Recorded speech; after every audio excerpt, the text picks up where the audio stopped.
Department of Licensure and Regulation, Combative Sports and Advisory Board meeting, and we will call the meeting to order. And before we do roll call, we're going to go off agenda, and we'll start with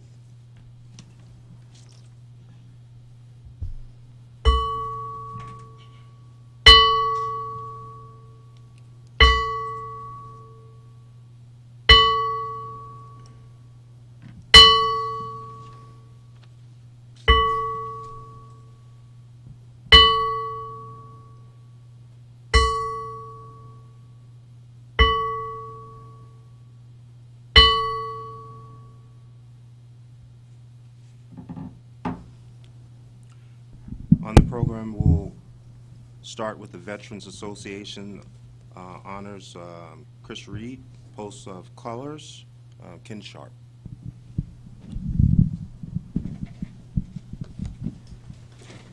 Please rise. Ladies and gentlemen, as part of our tribute to Chris Reed, U.S. Army veteran, would you please rise as the TDLR Veterans Association presents the colors?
The United States flag symbolizes the nation Chris Reed served as a member of the armed forces, as a peace officer, and as a member of his community. To honor his service, we invite you to join us in the Pledge of Allegiance. I pledge allegiance to the flag of the United States of America and to the republic for which it stands, one nation, under God, indivisible, with liberty and justice for all.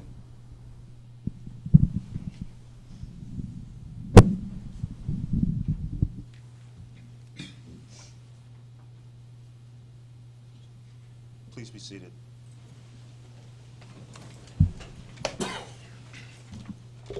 We'll next have Board Member Carrie Hatley reading of the obituary. First off, I'd like to thank the family for allowing us to be a part of this celebration of life of Chris. It's a true honor and it's a true privilege, and thank you so very much. Charles Christopher Chris Reed, age 50, passed away on June 7th, 2019. He was born in Princeton, Indiana, to Charles Reed, Luann Smith Clark on October 6, 1968. His heart belonged to his family. Chris and his wife Jana were married on July 30th, 1990. The couple's pride shines biggest for their three amazing children, Logan, Chase, Alexis. Over the decades together, they shared a passion for education and improving the quality of life for kids throughout the Bay Area, Houston. Chris is survived by his wife and children, his father Charles Reed, his wife Melinda, his mother Luann Smith Clark, and her husband Malcolm, as well as by a large family of brothers and sisters, aunts and uncles, nieces and nephews. He is preceded in death by his grandparents, Robert and Mary Reed, and William Van Smith and Joyce Mayer. His family and friends will miss his sense of humor and his exuberant spirit. Chris dedicated his life to service. His service to this country and community began in the U.S. Army, where he was a graduate of the Military Police Academy and was certified as a military policeman. Promoting to the rank of sergeant, Chris was a paratrooper before his honorable discharge in 1990. In 1991, he joined the League City Police Department, serving in numerous investigative and training capacities. Chris held the roles of assistant chief and later city administrator. During his time in League City, he graduated from the FBI National Academy Command College, received a Bachelor of Business Administration from LeTourneau University, and earned his Master's of Science in Criminal Justice from the Administration from Sam Houston State University. In 2009, he was appointed City Manager of Nassau Bay, where he served 6 years.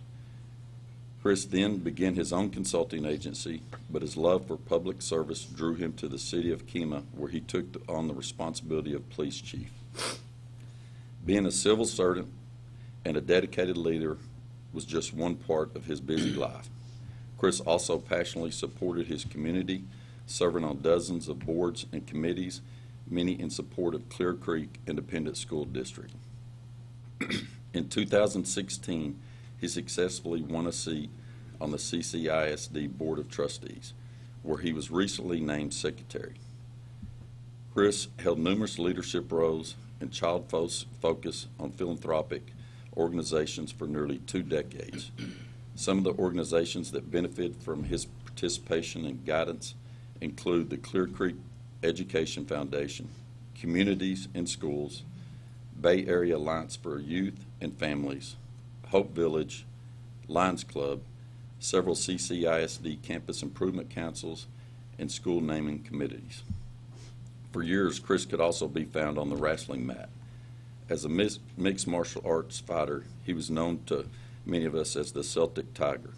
He lent his expertise to area youth when he founded the Houston Area Wrestling Foundation. The organization provides opportunities to lower socioeconomic wrestlers, helping them improve self-confidence, discipline, and good sportsmanship. With such commitment to community, Chris was recognized through various awards, including the Melvin Jones Fellowship for his humanitarian work. He was selected by the Shepherd Leadership Institute of the University of Texas Permian Basin as Texas 2012 Outstanding Local Leader, and was a finalist for the University of Houston Public Official of the Year in 2015.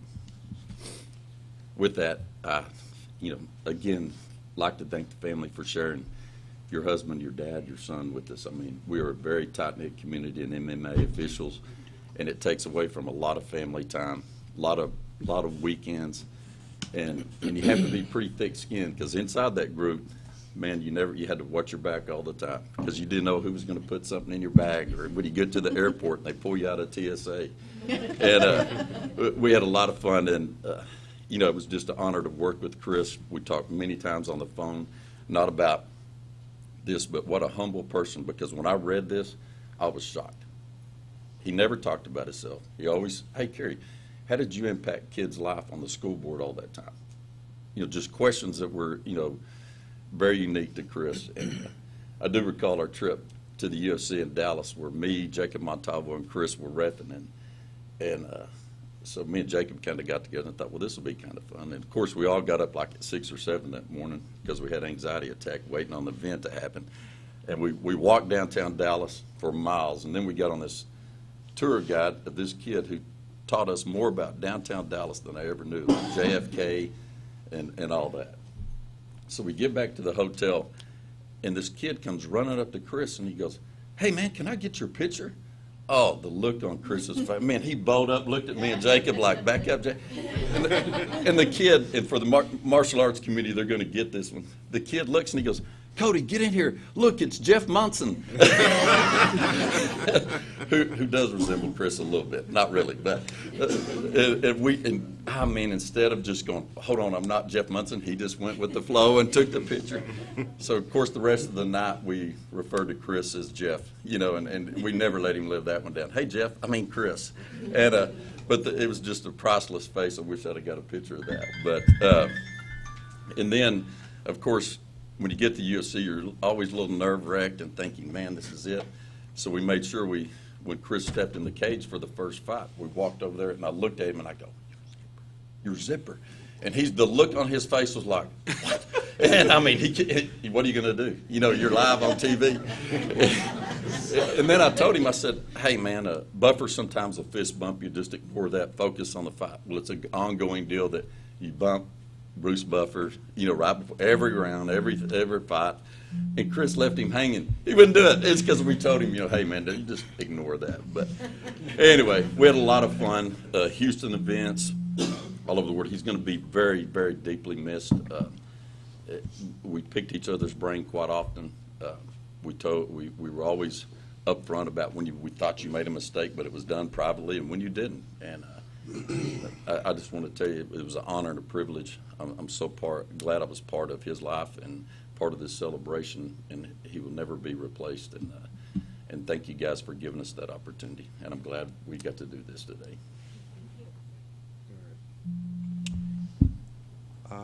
We're going to have this open right now for members on the board if they would like to have any words they'd like to say to the family. My name is Manuel Gonzalez. I'm a surgeon from Laredo, and I met your husband here, matter of fact. And it didn't take me long to realize that he was a very smart man. And I never dealt a lot with him in his private life and MMA. I had seen him on television as a referee. But it was very easy for me to call him to get information and especially regulations on MMA and fighting and ideas. And I never had a problem reaching him. And I'll never forget that, because usually they put me on hold, or every time I called him, within a minute I was talking to him.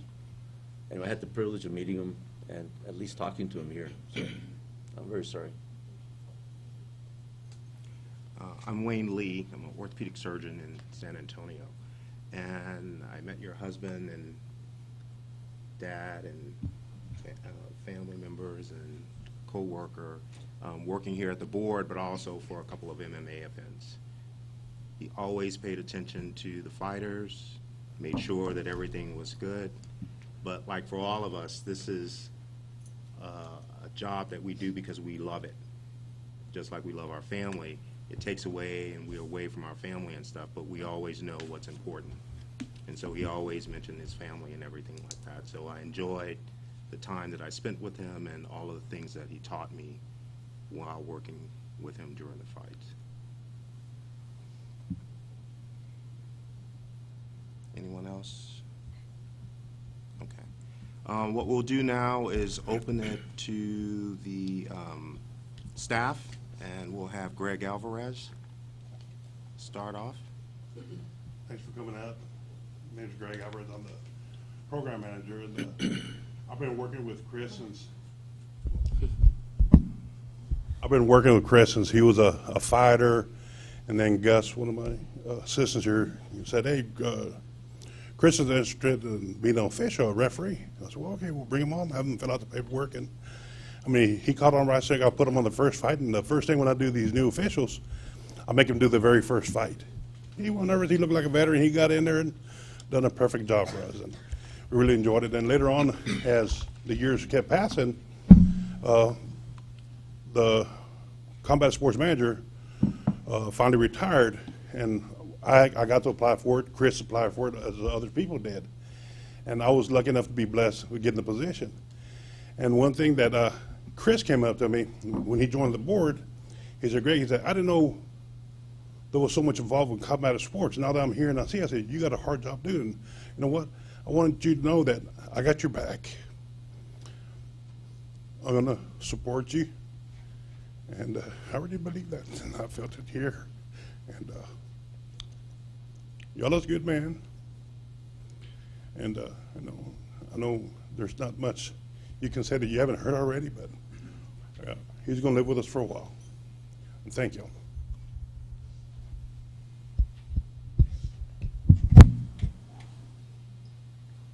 Anyone else from staffing? Okay. We move to executive office.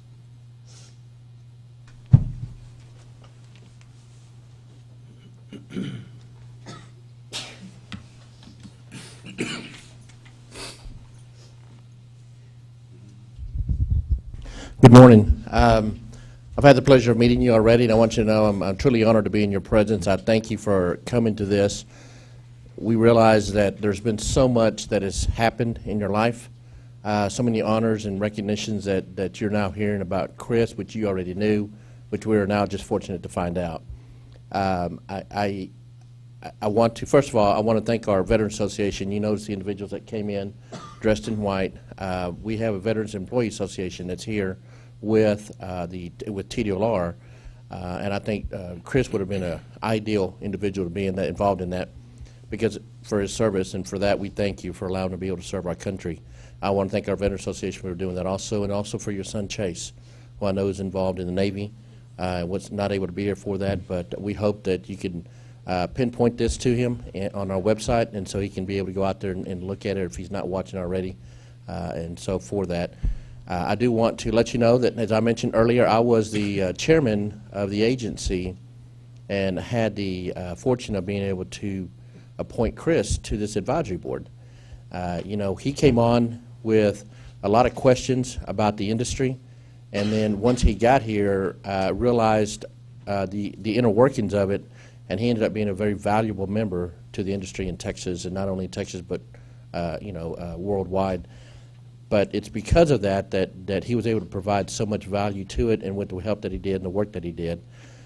TDLR would like to present you with his nameplate and also a set of gloves that have been signed by the combative sports members, and we hope that you'll be able to put that as an honor to him.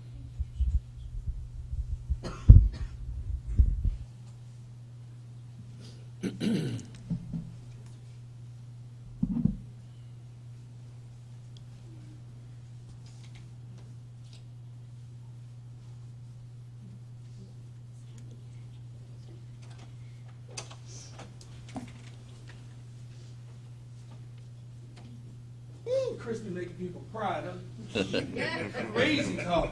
I'm Brian Francis. I'm the executive director of the Texas Department of Licensing and Regulation. Thank you so much for letting us have this opportunity to honor your father, your husband, your son. Y'all did good. Y'all did. I can imagine that Chris was probably hard-headed when he was growing up, because look how big it is. So I can imagine it was tough, but what an amazing man. And you remember that song, what a man, what a man, what a man, what a mighty good man. That comes to mind when I think about Chris. I think about that. So you got the MMA. I was at a service probably about a month and a half ago. And the preacher, he wasn't a pastor, he was a preacher. He was an old school preacher. And the thing he said that stuck with me was he said, this guy here, he's a man's man. And that's Chris. Chris was a man's man. And I know that may be inappropriate to say these days, but he was strong. He was confident. He was fearless. Greg, thank you for sharing that. I mean, that power right there of having another man cry at just the sound of your father's name, you have that legacy. You have that power within you. Hold on to that. His passion, undeniable. So the first time I met your big head daddy, we were having this session in Houston, and it was bring everybody in to talk about what's working well, what's not working well. Chris had a long list of what wasn't working well. It was typed, double spaced, red, and he had bolded letters and all this stuff in there. And so the combative sports industry they were in arms, And so I look out the door, and there's all these cats out there huddled around one big head guy. I didn't know him at the time, hadn't met him yet. But we literally made eye contact, and we both said, I see you. I see you over there. He comes in, we shake hands, and in that moment, all the tension dissipated. It dissipated because I realized he was coming from a good place. He was coming from the same place he's always come from. I want to make things better. I just want to help. I just want to inspire people. I want to be a mentor. I want to help folks. And that's what he did. He allowed this board, which is outstanding, to become an even better board. He thought about the fighter's safety. Now, I don't think Chris was that good of a fighter. I saw the one picture where he was getting beat up, and I'm like, dude, get out the ring. You too old. Stop it. But you can't stop a fighter from being who they are. He's a fighter. That's who he is. That's who he is. Not was. That's who he is. Hold on to that. Hold on to that. You're a fighter. You're a fighter. You got it, honestly. You can't shake it. It's who you are. Chase, you're a fighter, baby. It's who you are. It's in your blood. You can't shake it, okay? So let's just hold on to it. Let's love the memories. When the memories flood you with laughter, embrace them. When they flood you with tears, run to them. Run to the tears. They're a sign of recognition that, hey, we had something so special. Very rare. It's rare. People don't get to have a Chris Reed in their life. Think about that. All the families that didn't have a Chris Reed in their life, all the amazing women who didn't have a Chris Reed in their life, I feel sorry for them. I'm happy for y'all. I'm happy for us to have this opportunity. So we've got some things to give you that I want to share with you. So where are we at? Where's my podium at? All right. Ray, will you bring that stuff over here? Oh, man, y'all are beautiful. Y'all are beautiful. I told my wife, I said, I'm going to be crying all day long. So the first thing I want to give you is this certificate. And it reads, if I may, in honor of Chris Reed. Now, this happens when you get old, baby. You got to take up the glasses. The Texas Department of Licensing and Regulation recognizes Chris Reed for his contributions as a Combative Sports Advisory Board member. TLR recognizes Chris for his dedication and enthusiasm as a husband, as a fighter, as a police chief, as a son, and as a friend. His lifelong commitment to the industry of combative sports brought Chris to the advisory board, where he worked for support of everyone from the promoters and judges to the managers, referees, and contestants, and where he focused on making combative sports safe as possible for everyone. Chris' vast knowledge and passion have been vital to the advancement of the industry. His devotion and extensive expertise and invaluable input will be greatly missed. For his commitment to the betterment of the combative sports industry in the state of Texas, we therefore honor Chris Reed on this day, September 20th, 2019, signed by Dr. Lee, myself, and our chairman, Rick Figueroa. We have this copy for you, and we also have copies.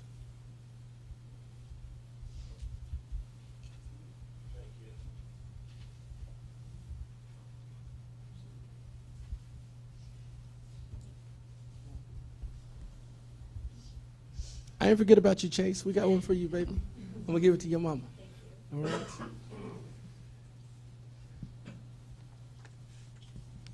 So Chris's license was coming up for renewal. Yep. So I renewed it. And the expiration date is eternally. So that's for you. Yeah, that as well. I have to say this, that amazing young lady right there, Anna Clark, she folded all this together. She put so much of her heart, and I think she represented the very best of what our agency is in terms of our core value of respect and integrity. So Anna, thank you for this beautiful moment. We have flowers. Okay. Thank you so much. Thank you. They always tell me exactly what to do, so if it ever gets messed up, it's on me. When it doesn't, thank you so much. Thank you. I'll finish with this. I had the pleasure of being there at Chris's service. Drove it that morning. I thought maybe the traffic would be light. I didn't know that we're going to have over 300 police officers there, and the flags, and it was beautiful and humbling and powerful. What did my boy call him? Captain America. He thought he was Captain America and stuff. I'm like, let's make him my boy Daredevil. I'm a Daredevil, man. Let's make him a real superhero, somebody who's fearless. Because Daredevil, his moniker is the man without fear. I think that's who Chris Reed is. I think he's the man without fear. So he's not Captain America. He's Daredevil to me. Thank y'all for sharing your father so much. Appreciate you. Greg's over here thinking he has to clap. You do not.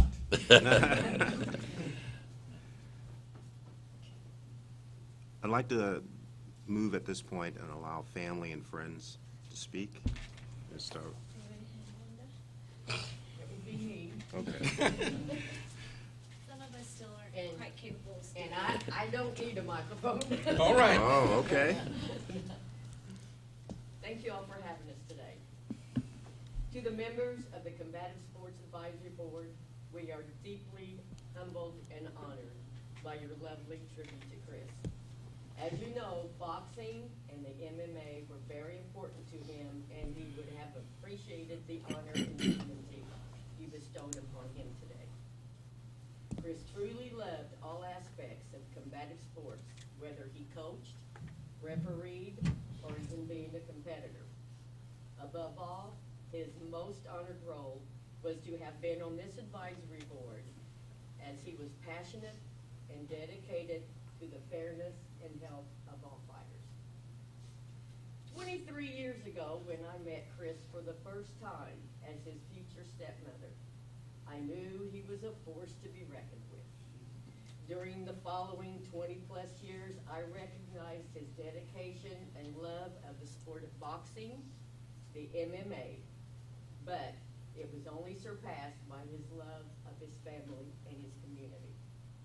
Chris was a dedicated husband and father above all.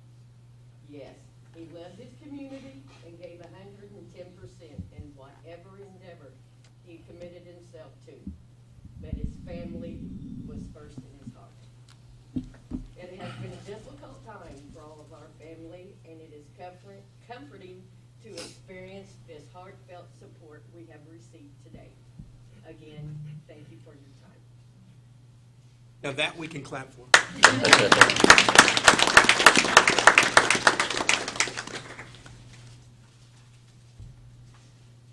Friends, comments?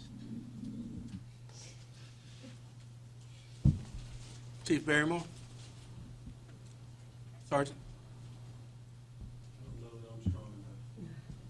Fair Okay. enough. I know you do, man. That's strong right there. Appreciate you sharing that. Thank you so much. All right. At this point, we will go ahead and move to close this aspect of the memorial. I'd like to thank everyone who came out. I'd like to thank the family for allowing us to share some time, although it's a little late. This is when we have our meeting, but thank you guys for coming out and everything. Again, we enjoyed the time that we had with him, but like anything else, time is not finite. Time is infinite, and so he's always around. So that's the way you need to think of it. Thank you again for coming out, and we'll adjourn this aspect of the meeting. 5-minute break.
Last time I went, tomorrow.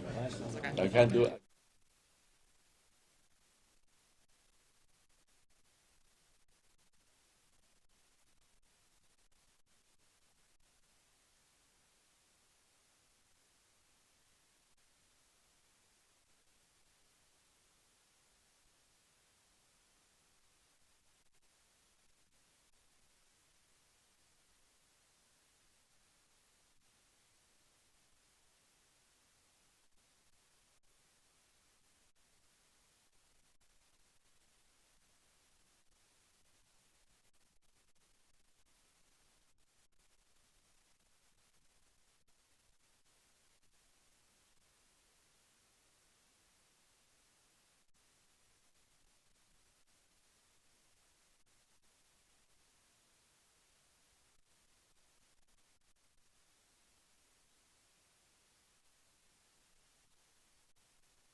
Mr. Hatley will, I think he. Be right went to back.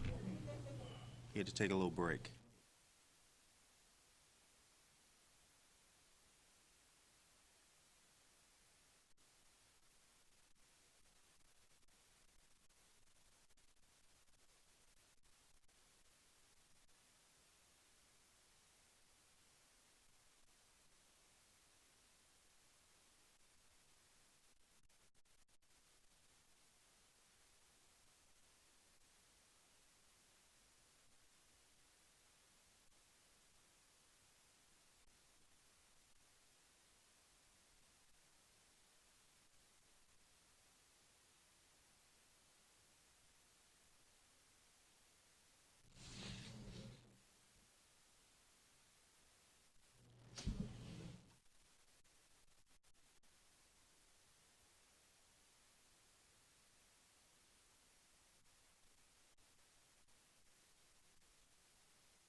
All right. Let's get moving.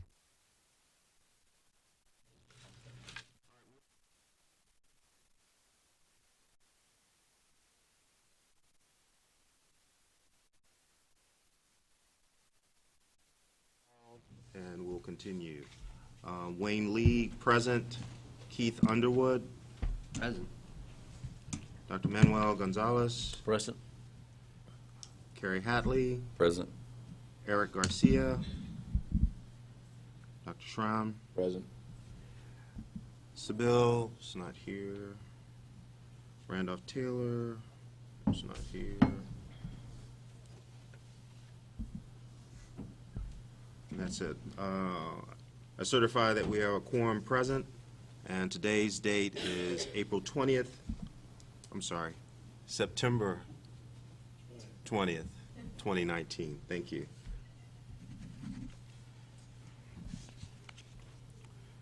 Next on the agenda, we'll do the training of the advisory board members on Open Meetings Act, Public Information Act, and Administrative Procedures Act.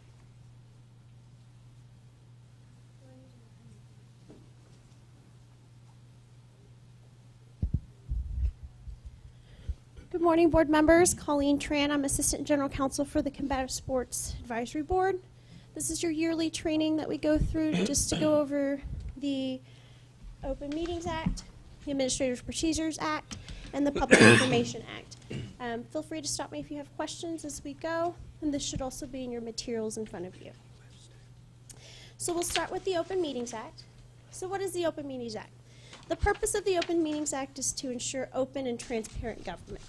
So it requires our meetings, advisory board meetings, to be open to the public, as they are, and preceded by public notice about the time, place, and subject matter of the meeting. So that's why we have our agendas that tell you what time it starts and what the advisory board will be discussing.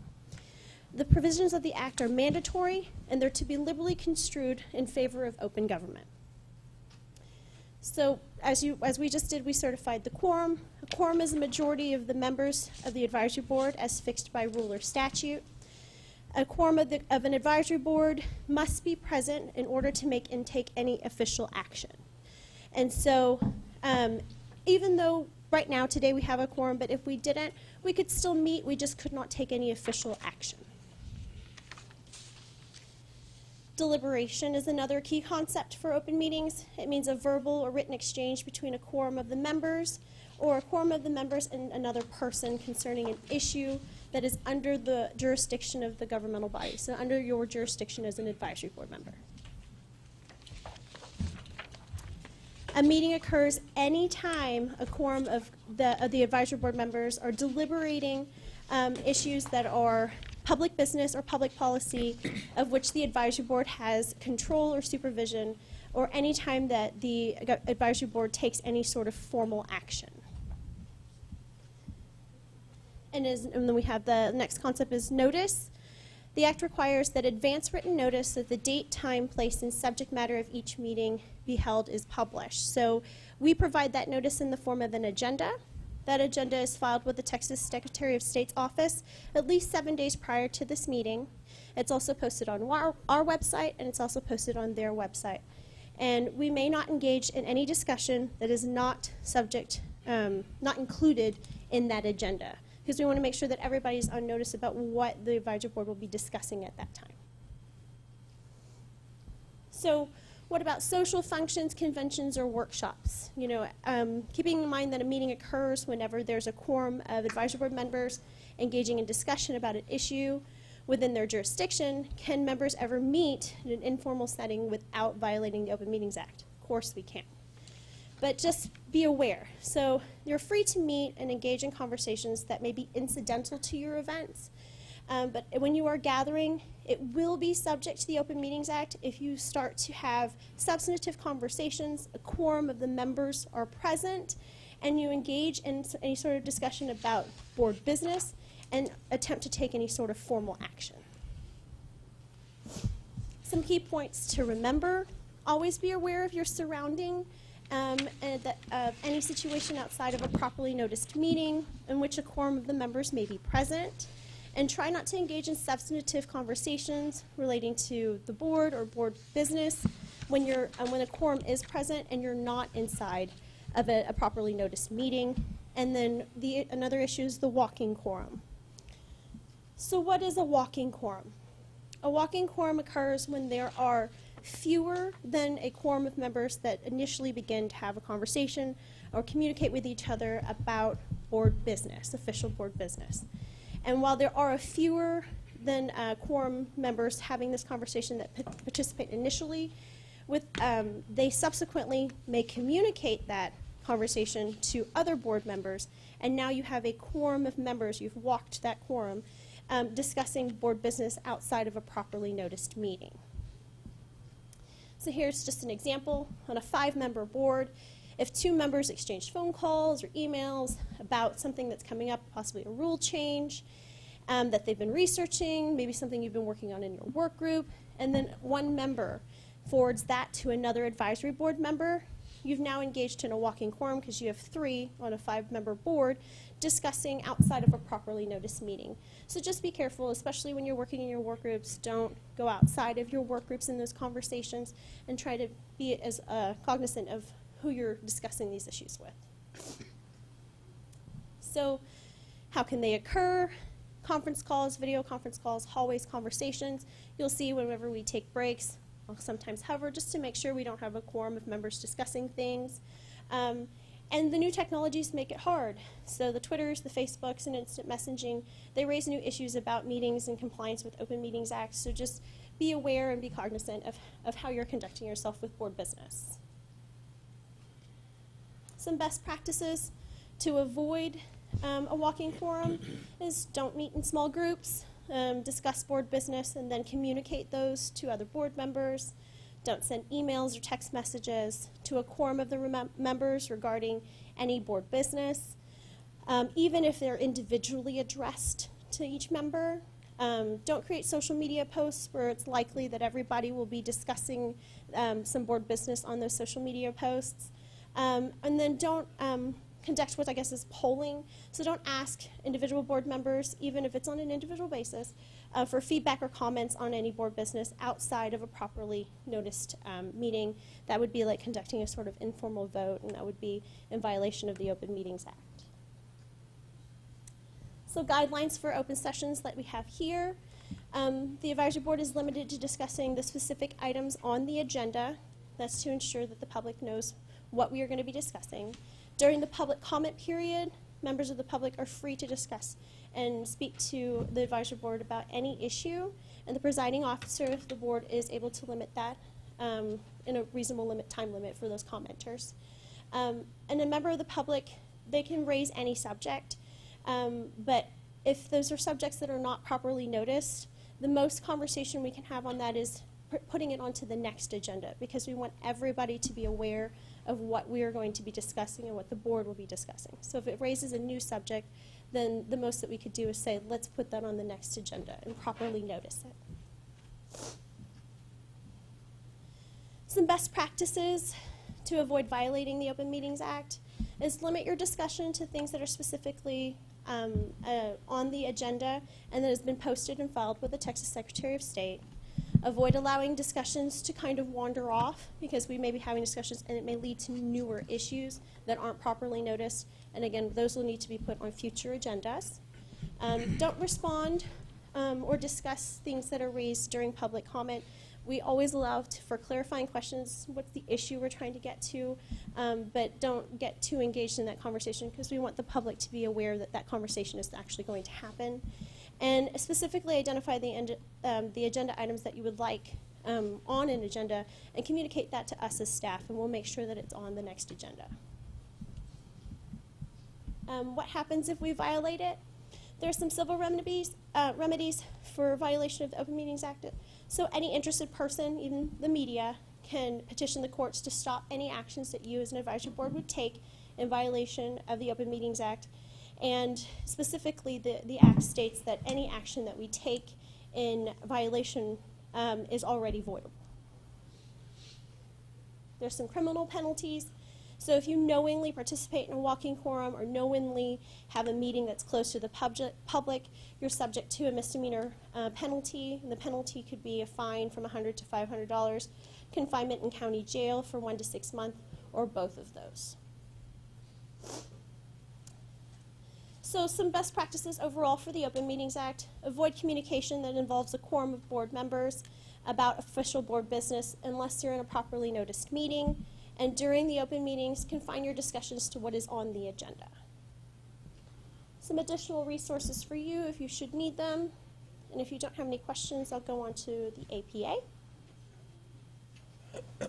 So the next section we'll go over is the Administrative Procedures Act. This is our rulemaking process. So the purpose of the APA is to establish minimum standards of uniform practice and procedure for state agencies and provide the public participation and transparency in our rulemaking process. So what is a rule?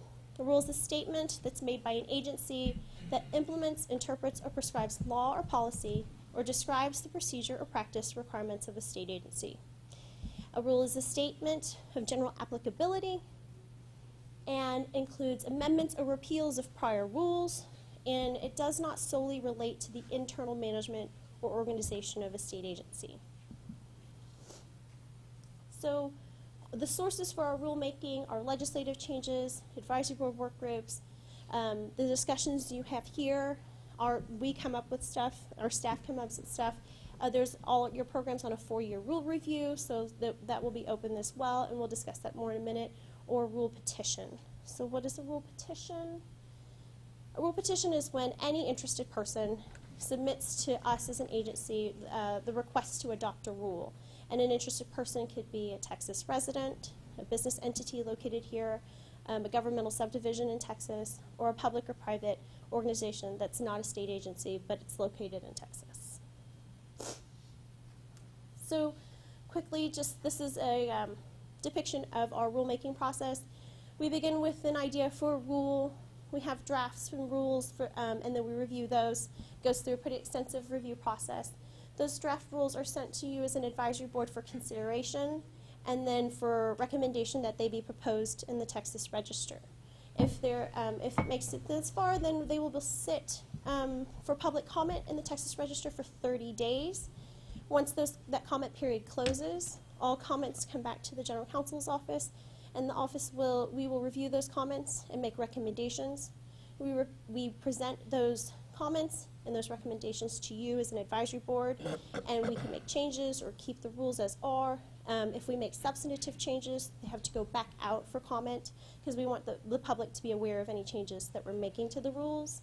But if there are no changes, then the advisory board would then recommend that they go to the commission for final adoption. The commission will go over the rule filings, the comments, and any recommendations, and they will hopefully recommend for adoption. And once that rules are filed with the Texas Register, after the commission moves to adopt them, they'll become effective 20 days later. Another process for rulemaking is the rule review process. Every program at TDLR has a rule set, and they're on their own schedule. So every 4 years, the program's set of rules, a set of them, will come up for review, and they go straight out for a notice of intent to review. So the purpose is to see, are these rules still necessary? Should we readopt them? Do they need to be changed? Do they need to be repealed? They'll sit for public comment for 30 days, and they go directly, they come back to us, we review the comments, make recommendations, and they'll go directly to the commission. And it's the commission that will recommend these rules are still necessary to regulate this program, to run this program. Or we need to repeal these because they're not necessary anymore. The commission makes their recommendation, hopefully to readopt the program rules, and then any comments and recommendations that are made go back to the advisory board to continue working, and then it could prompt new rulemaking if it's necessary. Here's some additional resources for the rulemaking process. Questions? And the last section we'll go through is the Public Information Act, or the Open Records Act. It's intended to allow each person information about the affairs of government and the official acts of public officials and employees. It makes all documents, records, and information relating to official board business open to the public, and there are a few exceptions. Public information includes any electronic communication created, transmitted, received, or maintained on any device if it's in connection with official board business. The act should be construed liberally in favor of granting requests for information. So what happens if you receive something that you think is an open records request? Please forward it to us immediately, and we'll help you get through them because there's some timeliness that we need to fulfill when we get a request in. So if you get it to the Office of General Counsel as quickly as possible, and if we need information from you guys, please respond as quickly as possible. A prompt response is approximately 10 days, and we can't ask people why they're asking for the information. But we can ask them is if we don't understand their request, but we cannot ask them why they want the information. There are a few exceptions that are just clear that we will redact or we won't release: dates of birth, HIP information, emails, and certain other educational documents. Here's additional information for the Public Information Act or Open Records.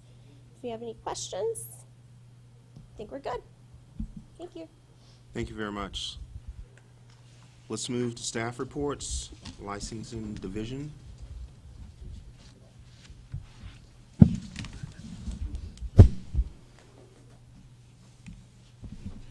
Good morning, board members. I am Jacqueline. I'm with the Licensing Division, and I'm here to answer any questions you may have regarding the statistic report. Any questions? No questions? Okay. Thank you very much. Mr. Chairman? Yes. Can I back you up just a little bit? I'm sorry, Miss Jackie. Can we do agenda item D for approval of minutes? Oh, I did jump. Sorry. Okay. We're going to have to redo Okay. one moment. We're going to do D and E, so Miss Jackie, we'll call you back up. If you're following the agenda, I skipped to G. We need to do D, which is the approval of minutes from the April 20th, 2018 meeting. If you can review that for the members.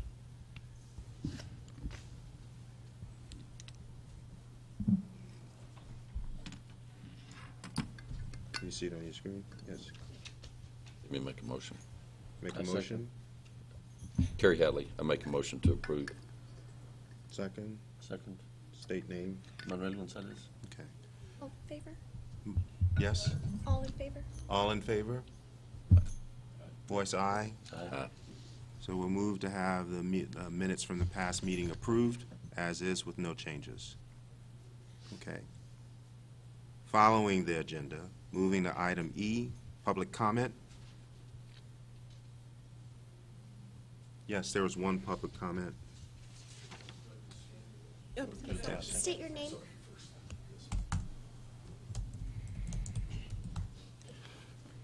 Hello, how you doing? My name's Jonathan Harris, and I'm here today representing the U.S. Muay Thai Federation, and we're basically trying to propose establishing a sanctioning body specifically for youth Muay Thai in the state of Texas, ages 8 to 16. Currently, there is not one.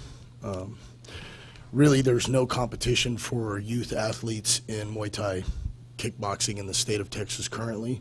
The only thing we really have here is these things they call smokers, which are basically, in my eyes, illegal and unsafe, unsanctioned events with no regard to safety of the athletes or spectators or anybody of that. So in my eyes, this is a big problem.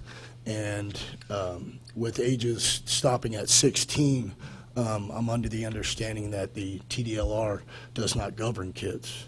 So we would just like to establish some kind of governing body to make sure that youth athletes can be provided a safe opportunity to progress in the sport, which has now been accepted as an Olympic sport and will hopefully be in the Olympics by 2024 or no later than 2028 in America. And it's my hopes to hopefully see some young Texas athletes in those games, in the World Games. But to have that happen, we need a safe competition format. The USMF has certification courses for judges and referees, which I have been certified under. I'm really, really adamant about their Youth Development League program run by Patrick Rivera. It's a great organization. It's basically for E-class athletes, education class, where they do not do headshots, as in hopes to get them ready and prepared to compete nationally and internationally for the International Federation of Muay Thai Amateur over in Thailand and in World Games. This year they're going to Turkey. Like I said, it's a great organization, and they're really exaggerating on the safety of the young athletes and developing them. And I would just like to hopefully see some sort of sanctioning body or organization take hold of the kids specifically, because me, myself, I'm a coach of kids, and I also started a kids tournament league under the guidelines of the TDLR, even though I know we're not governed by them. I still, at my first event, met all insurance regulations. I used a doctor, Dr. Lubor Gerolamic, who the state uses to make sure that everything was, up to par as far as the medical requirements and insurance and safety of the athletes. And I would like to move forward with that and further legitimize it and under the, approval of the TDLR. Just to get things going in a correct, safe direction. Because right now, we have two choices in Texas. You spend thousands of dollars to travel to Iowa, Arizona, all these other states that already have sanctioning bodies for Muay Thai. Because we don't, there is no tournament league here. We go to these other states, spend ridiculous money, which not everybody can afford. To whereas if we have more local tournaments and local opportunities, we should be seeing more local Texas athletes in these bigger events doing well and succeeding and following their dreams. Our only other option is to do these legal shows where there's no insurance, there's no safety. They're happening every weekend because there's nothing else going on, and to me that's a problem. I'm really disturbed by that, because if you've ever seen one of these things, I mean, they're giving away bonuses to unlicensed athletes for knocking people out. They're not taking any safety precaution as far as equipment or insurance or medical staff. And in my eyes and in the eyes of the USMF, that is not acceptable, especially for kids and amateur athletes.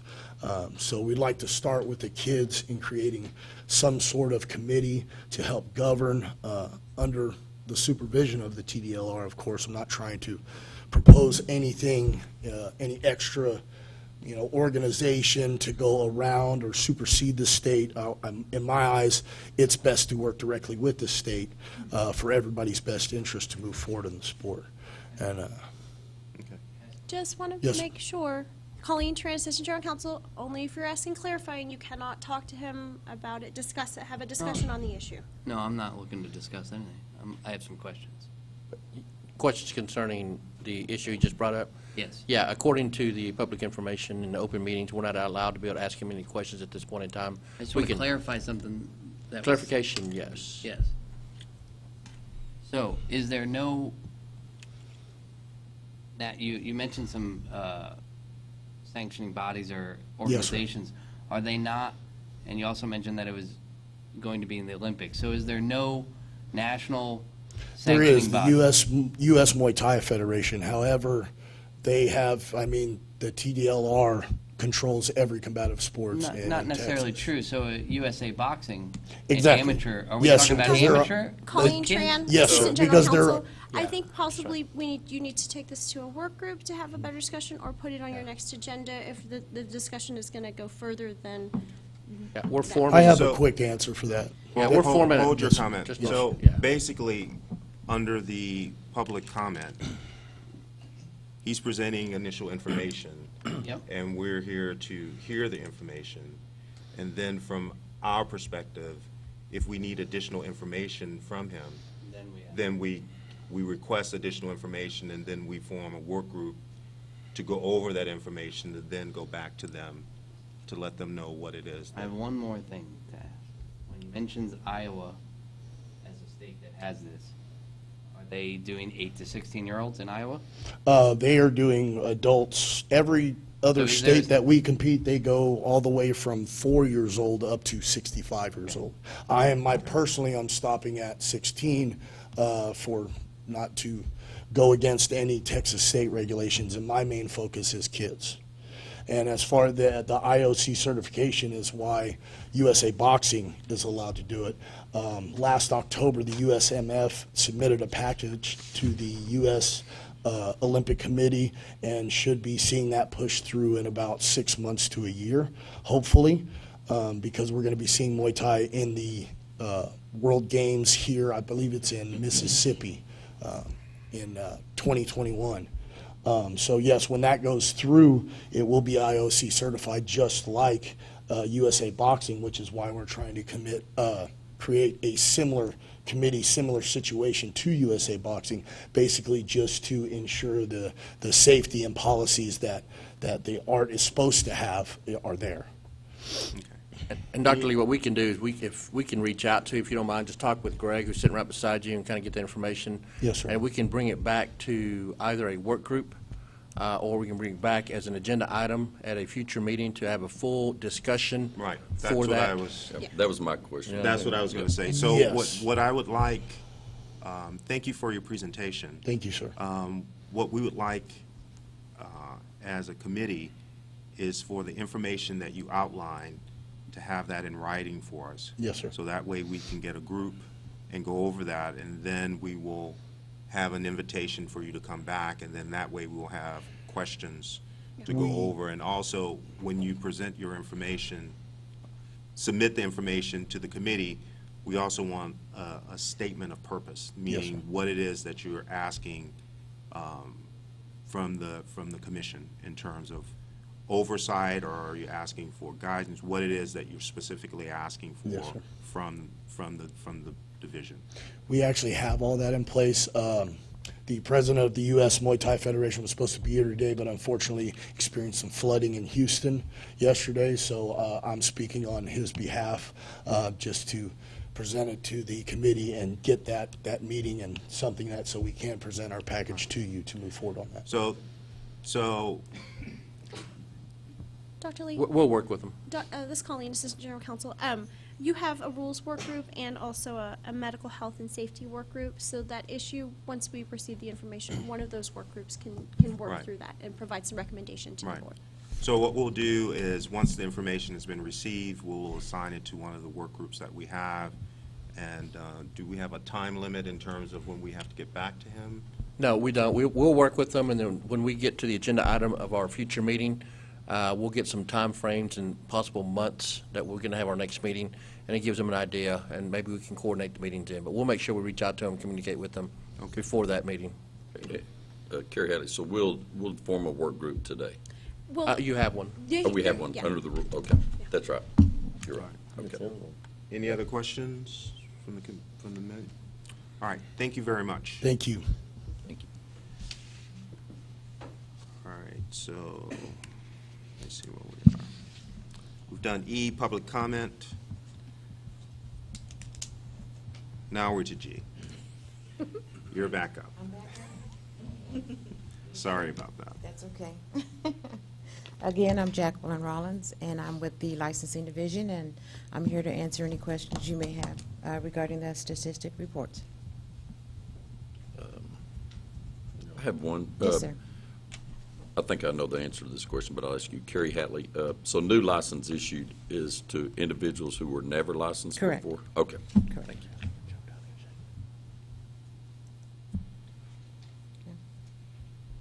Okay, thank you very much. All right, thank you. Yes, sir. Dr. Lee, if you don't mind, I'd like to present the executive report. I've got a conference call I've got to get on at 11:30. Yes, So if you don't go mind, ahead. I'd like to be able to just kind of give you the executive summary. Sure. So we'll jump to under G, number 5, which is executive office. Thank you, Yes. Dr. Lee. Go ahead. Again, Mike Irasmendis, I'm the Deputy Executive Director for the Texas Department of Licensing and Regulation. We have some personnel updates because of the changes in the legislature, and items have been brought to us. We're looking at adding approximately about 100 FTEs to the agency. We're growing. One of the several of the programs that we received under the 86th legislative session are motor fuels. So the fuel pumps that you now go out and when you're putting gas in your car, we now will regulate all those fuel pumps. And so they now fall under the auspice of TDLR. We're working through a transition right now with the Texas Department of Agriculture, who previously had the program, but the fuel metering, fuel quality, all of that now belongs to TDLR, so we're working through that, and so which has caused some of the growth that we're looking at having. Also, we now have motorcycle ATV education, which is now a part of us, and it will begin actually 9/1 of 20. So we're beginning the discussions with DPS to work through that. Some of the things that you'll also find out is through that, we also received funding and some FTEs for human trafficking. Human trafficking was a large focus of the legislative session through the AG's office and some of the other agencies that work in the combative portion of stopping human trafficking. And with the programs that we administer and regulate, that also falls on us. So we received 9 FTEs under that program, begin to start working towards combating human trafficking. We're also received some funding to develop a new licensing system. We currently have about 9 different licensing systems that we keep track of all our licenses. We're trying to roll that all up into one. It's kind of difficult for our employees. We have to jump back and forth to different systems. So we received some funding and some FTEs to be able to develop a new system. So we will begin to start the process of that. One of the other last personnel update that I'll tell you is that in March of this year, actually in February of this year, I resigned as the chairman for TDLR, and in March began my deputy executive director position here. So I am now in a new role, but still with the agency. It's interesting now to actually get down into the weeds of how the agency works, and I can tell you even more certain now than what I knew before that we got a great set of employees working for this agency, working for the state of Texas. I would also tell you about the sunset review process. TDLR is currently under sunset review. We have a gentleman, Eric Beverly, I don't believe he's here, who is heading up that sunset review process. Eric was formerly with Sunset. But the sunset process, what that is that is a process by which the legislature instituted back in '77 that reviews all state agencies to ensure the viability for the citizens of Texas and make sure that we are providing a service to Texas. So we're currently undergoing that process. It's kind of unique for us in that we'll be extended out for about 4 years, major one for the first 2 and kind of a minor sunset review in the next 2 years after that. So we've submitted some information. A part of that process is that we will reach out to a lot of the associations involved with combative sports, along with the other programs, but definitely combative sports. So you have the ability to visit with the Sunset Commission and let them know what we're doing wrong and what we're doing right. You'll have a free voice to be able to take that to them. The last thing I would mention is that concerning communication outreach, if you haven't had a chance to review the website for combative sports, you need to go out and take a look at it. It's getting a lot of hits. In the last 6 months, it received almost 29,000 views on the combative sports page. That's about 156 a day. So there's a lot of people going out and taking a look at it. I can tell you that 31% viewed the site via desktop computer. 67 did so from a smartphone, which is kind of interesting. It's kind of different numbers there, and 2% from a tablet. The top reasons for visiting the site, about 3,800 people looked at the site and looking at the forums that exist on our website. A little over 3,200 were looking at the results from previous events. So it's important for us to make sure that we're posting those results because everyone's going out and taking a look at them they want to see. About 1,300 reviewed administrative rules, 900 looked at our frequently asked questions, and then about 660 looked at the Texas State Boxing Champions. So it's kind of a unique thing that they're doing that. So I'm here to answer any questions you might have. So concerning everything I discussed, I know there's a lot of information that I threw at you there, but we're continuously working and trying to get our handle around everything that's taking place in the session and working to try to complete everything that's been given to us. Any questions? Anyone? Thank you, members. Thank you very much. Let's move back up to item 2, customer service.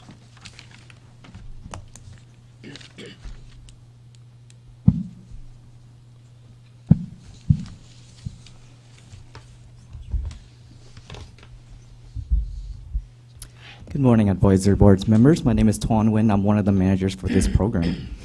Before I go into the statistics and trends, I do have a couple of introduction items to present to y'all. All right, so in June, the customer service division actually did a physical move. We moved from our EOT campus to this North campus. So we're now located on the 2nd floor. If you ever want to stop by and just see some of our operations, I'll be more than happy to give y'all a tour. The other thing is we upgrade our contact center software. The purpose of that was to better help our customers and collect data in order to better the customer experience based on each industries. So now we're able to get very specific data for each industries, especially for your program as well. And the other thing is we also updated the way that customers can email customer service. So back then it was the email for CS Combative Sports, but now we have used a web form, which is a way for customers to just go to our website. They click on the button, they fill out some required information, and for this program specifically, that email will go directly to Greg's team. And then the customers is then able to work directly with Greg's team to have any of their inquiries answered, and most of the time it's usually applications, and Greg's team's right on it. The other thing is I just want to emphasize one more time, the biggest thing about the email service update is because we noticed that a lot of people were sending in the emails with misspellings, so this prevents all of that. Customers, as long as they choose the industry for combative sports, it goes directly to the needed team, and then there's very low margin of error for that for the customers. And again, that link is going to be on our website at www.tdlr.texas.gov/help. Now I'm going to go straight into the statistics. So for this fiscal year, since the last time we met, we're getting relatively similar trends. We had a small increase in stats for the spring.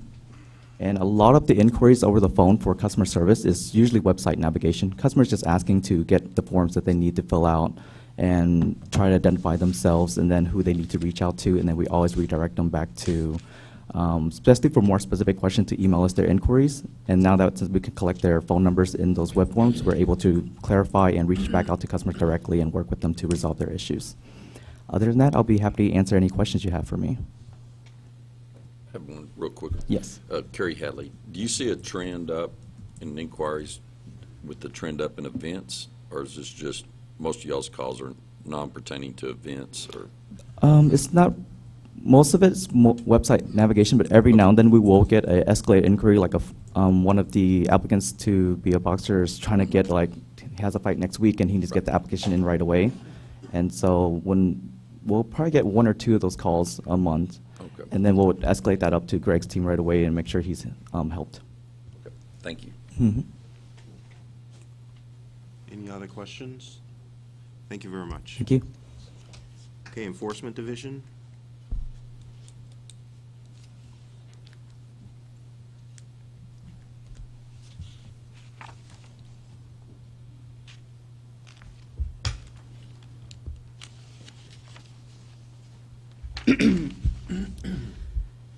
Good morning. My name is Aaron Heath. I'm a prosecutor with the Enforcement Division, here to give the enforcement report. I wanted to start with a brief overview of the enforcement process. Combative Sports is a complaint-driven program, and so enforcement's involvement begins when a complaint is filed with our intake section.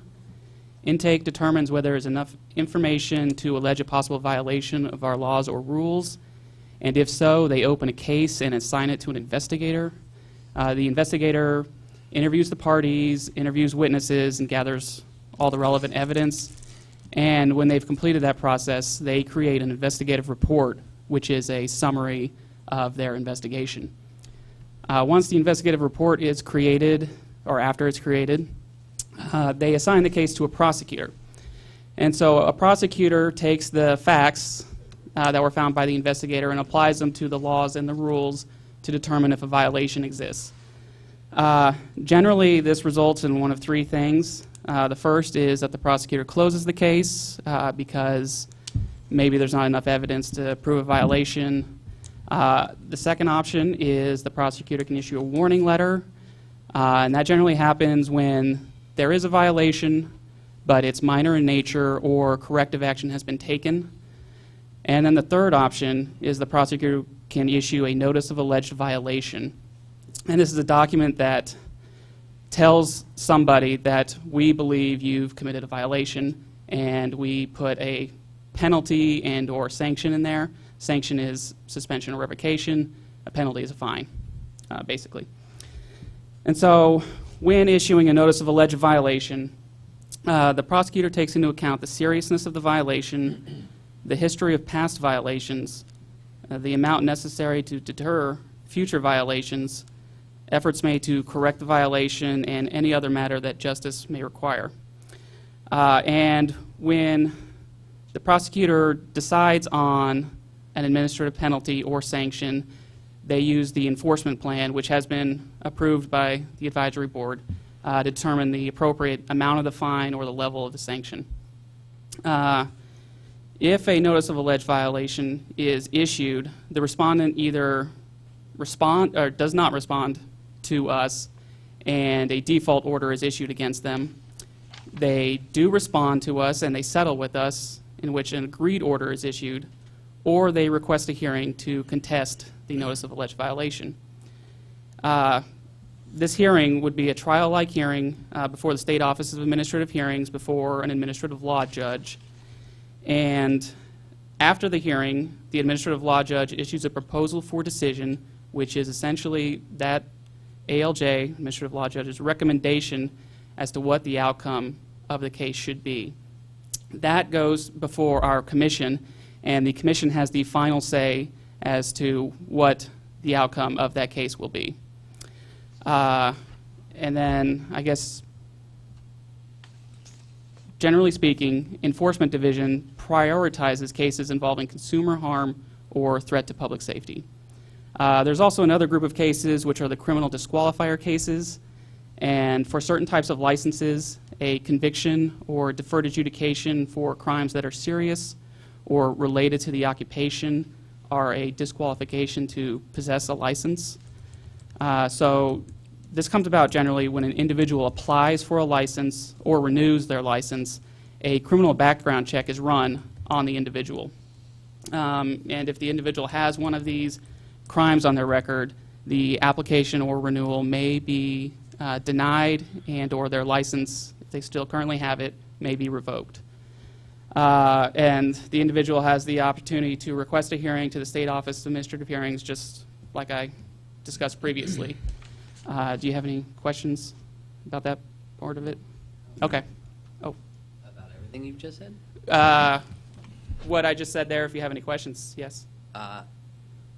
Typically, how long does it take from when a complaint is filed to go through investigative process and then to the enforcement process? How long until completion typically does a case take? That's fact specific, so I can't say generally speaking this case does that. The prosecutors, for the most part, we review cases in the order received, and so there's sort of like a line or queue that we go through.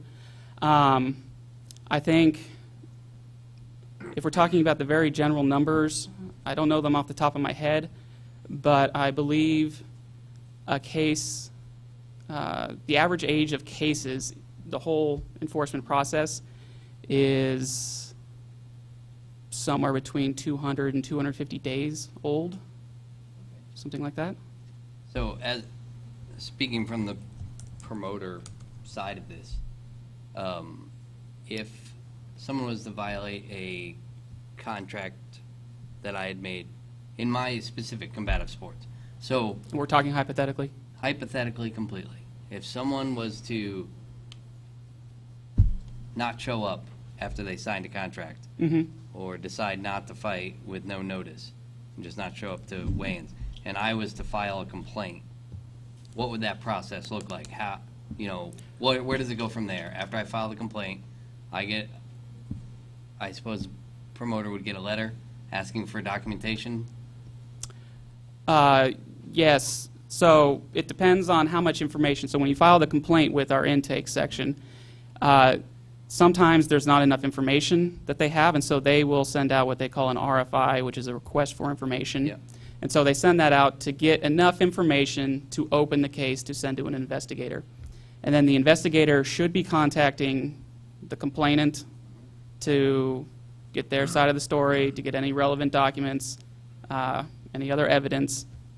And they will also contact the respondent to do the same. And there are certain time frames that they allow people to respond. I believe intake is 14 days, or maybe it's 10 days to respond. When you say intake, that's the investigator? No, intake is the beginning. And so Okay. they're paralegals, or they're legal assistants. And so I think when they send out a request for information, you have 10 or 14 days to respond to it. And I don't know exactly. I think the investigator gives 30 days for people to respond to their inquiries. Okay. About a month and a half, and then it goes to enforcement.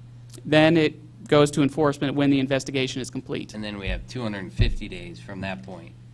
Colleen Tran, Assistant General Counsel. Hey, Aaron, if you don't mind. Sure. So I just have some numbers that we have just recently pulled. So from our fiscal year so far, average time for closing complaints, and this is only through the third quarter, is approximately 150 days. And I think those are enforcement numbers. If you wanted some more detail on enforcement process and just the timing and stuff, I'm sure, Aaron, you could get that to him. I'm just trying to establish a norm so that then I can use an example, a hypothetical example of how that's a problem for a promoter. 150 days? 150 days plus 30 days plus 14 days. Well, that's what I'm saying. It's like, so the... You're saying from time of complaint to time of close of cases, average of 150 days. Yeah, so our fiscal year 2019 third quarter, the average time for closing complaints is 150 days. So 5 months. 5 months from time of complaint to close case. Right? Yes. Okay. Yes.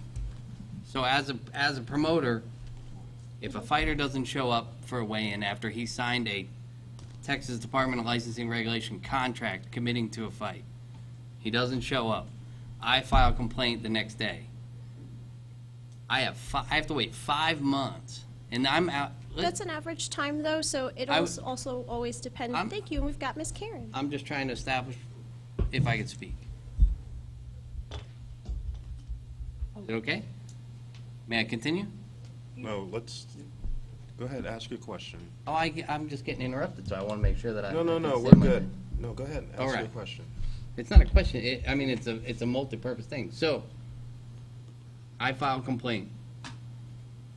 It goes through the process. In the meantime, that particular contestant, even though I'm out money for a various number of things as a promoter, whether it be sanctioning for titles, paying for the opponent to show up, paying his travel, paying his hotel, paying these things. When a fighter doesn't show up, I'm out a significant amount of money as a promoter.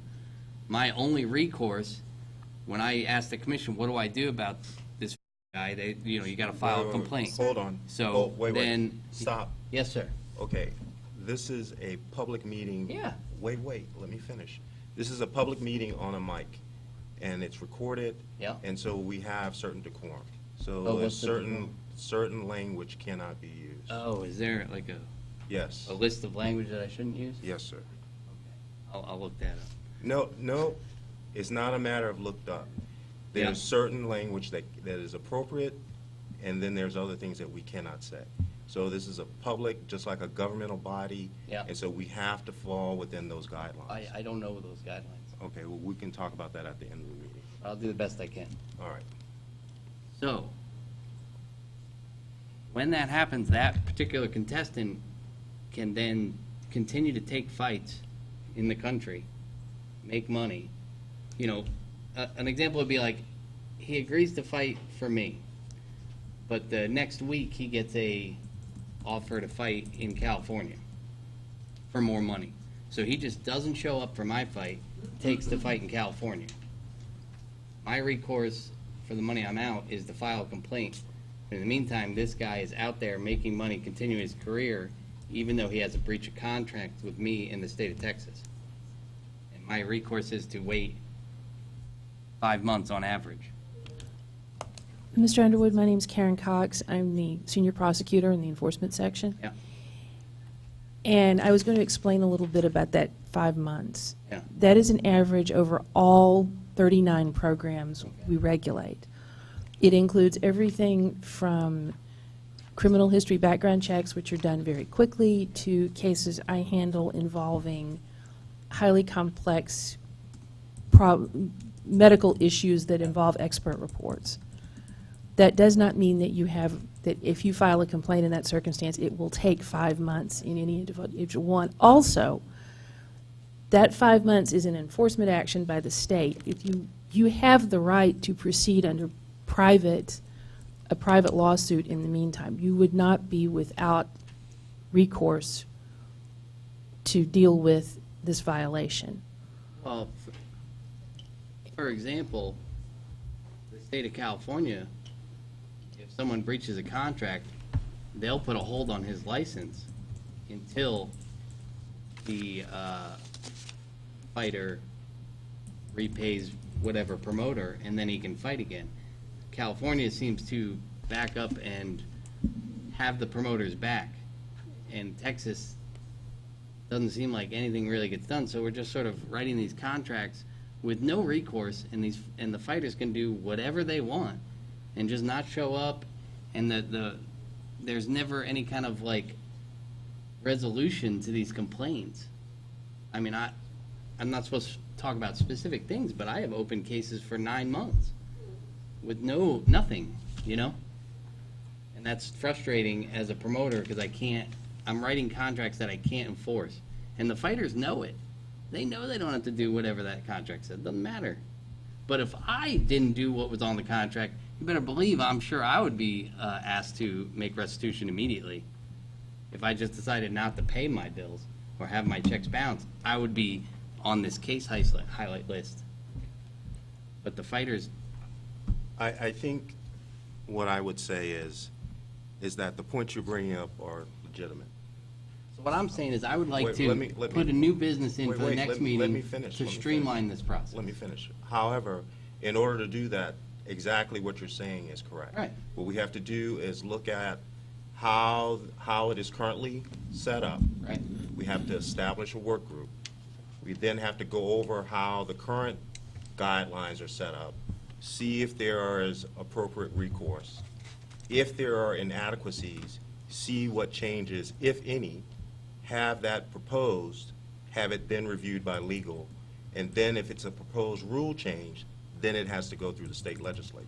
So it's a process. Yeah. And I agree that what you're saying is appropriate, and I think what we would do is set that up for an item to be placed in one of the work groups. That would be satisfactory to me. All right. I have a quick question to verify. So, Kerry Hatley, if a complaint is filed on a fighter in Texas, and he, just like he's saying, doesn't show up to a fight, is he allowed to fight in Texas again while he's got that complaint filed on him, or are we held up on that? That's a question. I can answer that. It's yes. And I can answer it too. Brian Francis, Executive Director. The answer is yes.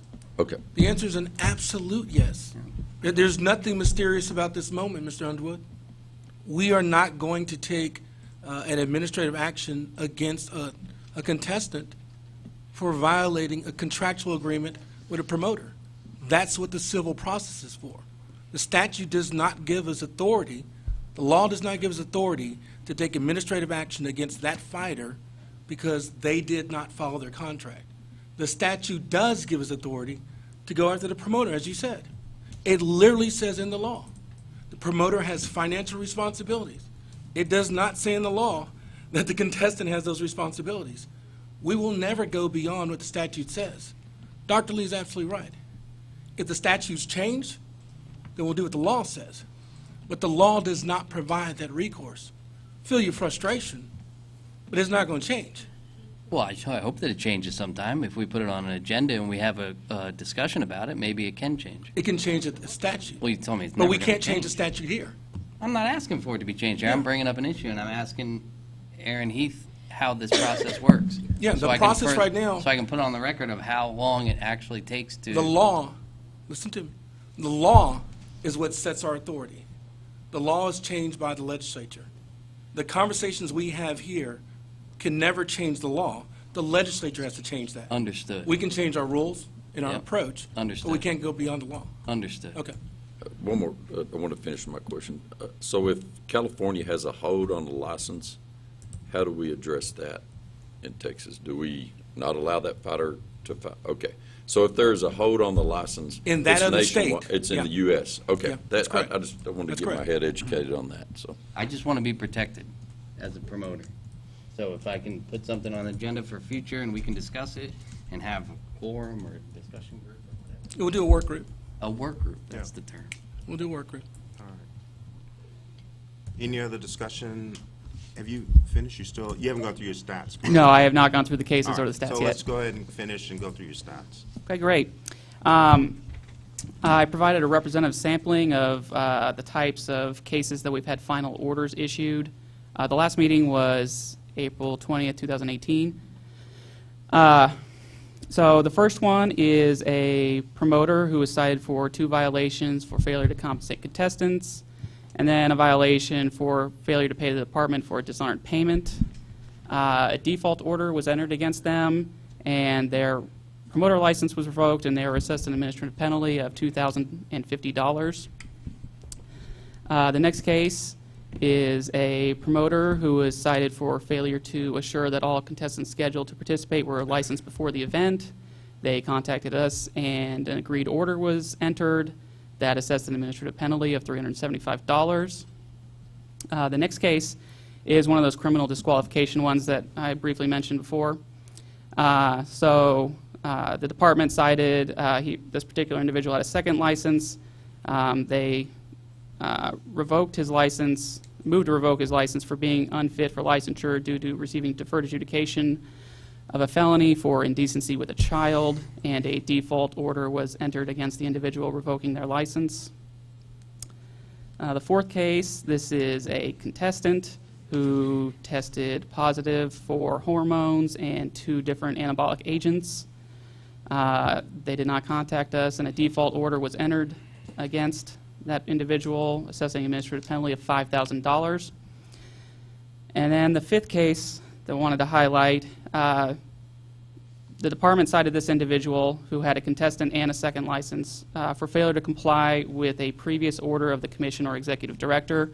They had a previous default order entered against them for failing a drug test. And ultimately, a default order was entered against this individual that revoked both the contestant and second licenses. Next, we have some of the key statistics. We included fiscal year 2018 and almost all of fiscal year 2019. As you can see, the year-over-year stats for the cases is remarkably similar in the amount that were open, resolved, the number of final orders issued, and even the amount of penalties assessed is almost identical. Do you have any questions? When you say, sorry, Kerry Hadley. Sure. Number of cases open, that's when somebody files a complaint. That's how many complaints we had? Or is it after you've reviewed the complaint? It's not how many complaints were filed. A complaint doesn't necessarily result in a case. And so the intake section, if there's enough there to open a case from a complaint, they will open a case, and that's the statistic that's being mentioned there. And then resolved is either dismissed or a penalty. Well, I guess it tells it right there, because the number of final orders would be how many out of 91? Okay. Exactly. So the final orders are the default orders, the agreed orders, and the commission orders. And so number of cases resolved are the number of cases that are no longer active. Okay, thank you. Mm-hmm. Anyone else? Any other questions? On this particular subject? Yes, sir. All right. Okay, thank you. Thank you very much. Oh, wait, for him? For enforcement in general? Well, I do have questions for enforcement. to this particular person, Is he the only one from enforcement here? well, to answer your question, what I would say is, we're following the agenda. So Yep. those items that you have questions related to that particular person presenting, then, if there are any questions related to some other items that you would like to discuss, just like with the other item, we put that under new agendas. Okay? Sounds good. Thank you very much. All right, moving on, we're on Regulatory Program Management Division.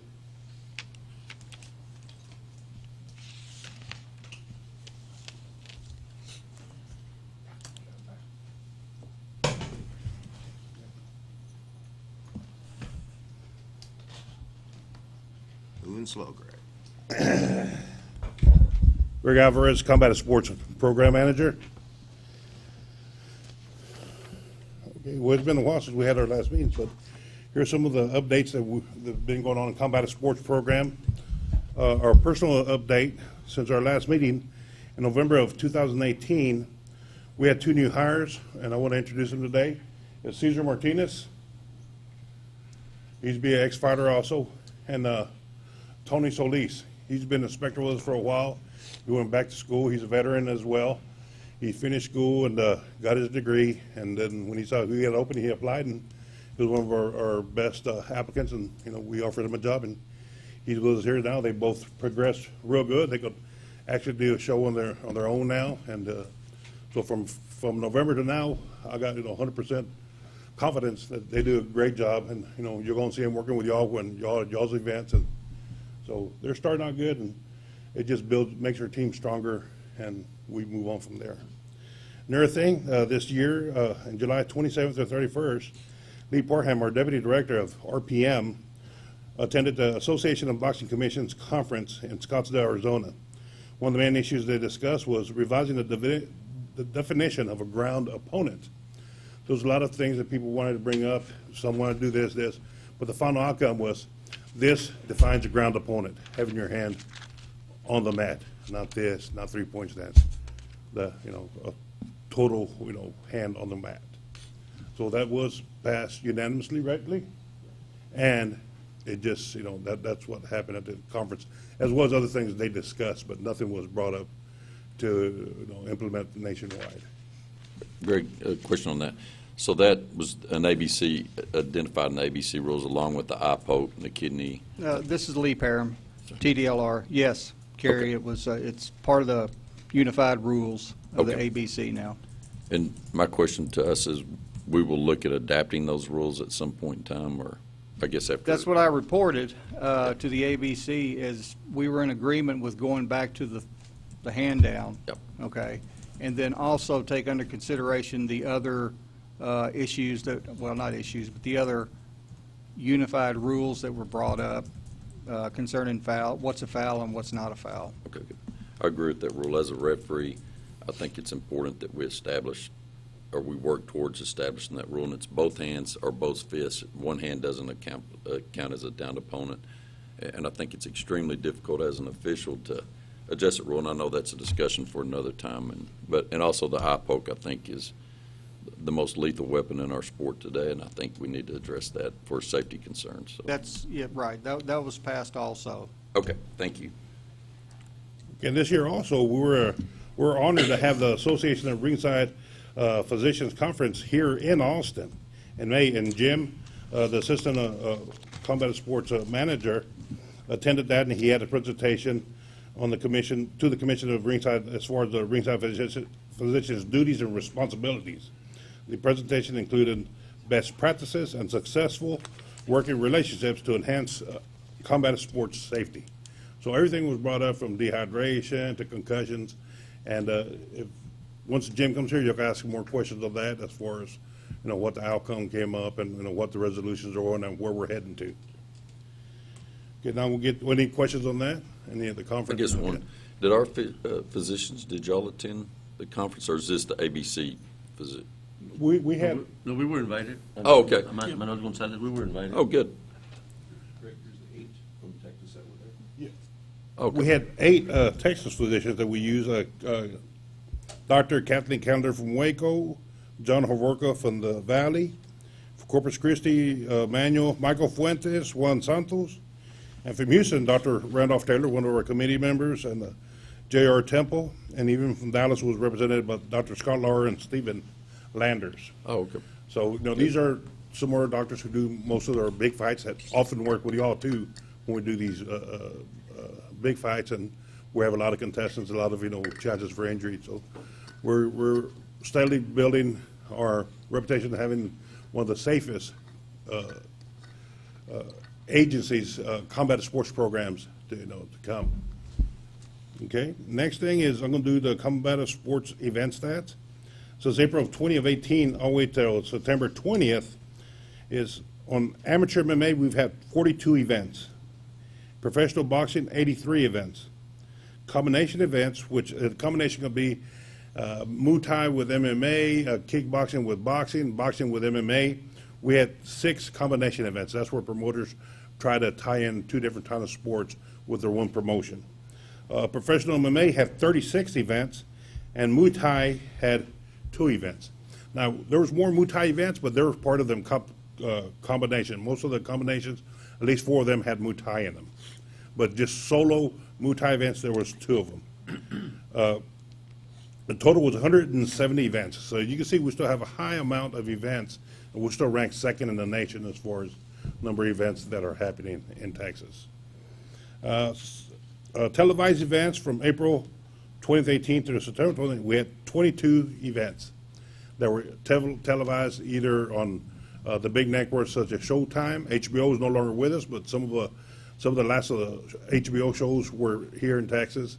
We got all these new streaming programs now, The Zone, ESPN2 Plus, and even Fox Sports. So a lot of people are going away from the major TV, other than Showtime's still around. But at the same time, we're still in the process of collecting broadcast rights on them TV venues also. As far as we didn't lose none, as far as we're doing Telemundo, regular ESPN, regular Fox. Matter of fact, these streaming zones, matter of fact, they're even more profitable to the promoter and to the state as far as the tax and income that we bring in. I have a question. Yes. Rick Schramm. You mentioned Texas being the 2nd having the second highest number of combative sports events. What are the top 5 states? The top one is California. The second one would be Texas.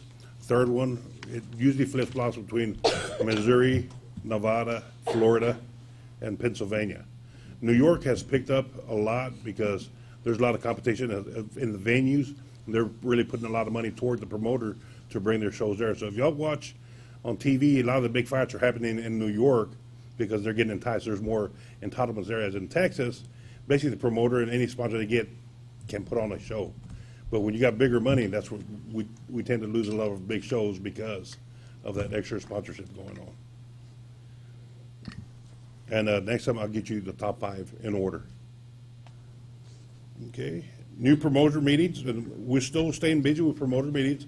As you can see in that past year and a half or whatever time frame was, we had 16 professional promoters, whether they done MMA or boxing, but the majority was boxing, and 2 amateur associations applied and got approved through TDLR. Speaking on this, the amateurs, more of them, these 2 amateurs are tied in with a professional. So these pro promoters are actually doing 2 shows in one night. Half the show is amateurs, half the show is pros, but that's only in MMA. Because in boxing, if we're going to do a so-called pro-am show, then USA Boxing will have to do the amateur part, then boxing will kick in. But you can't, in boxing, you can't mix them in together as well as in MMA. You do the amateur first, then the pro. In boxing, you do the amateur USA Boxing first, and then the pro boxing. But we work in conjunction with each other. As soon as the amateur fills out, their officials move out, our officials move in, and we start the event. And it's really helped out a lot of these promotional companies in MMA as far as actually they're seeing a profit in promoting their shows. Yes, sir.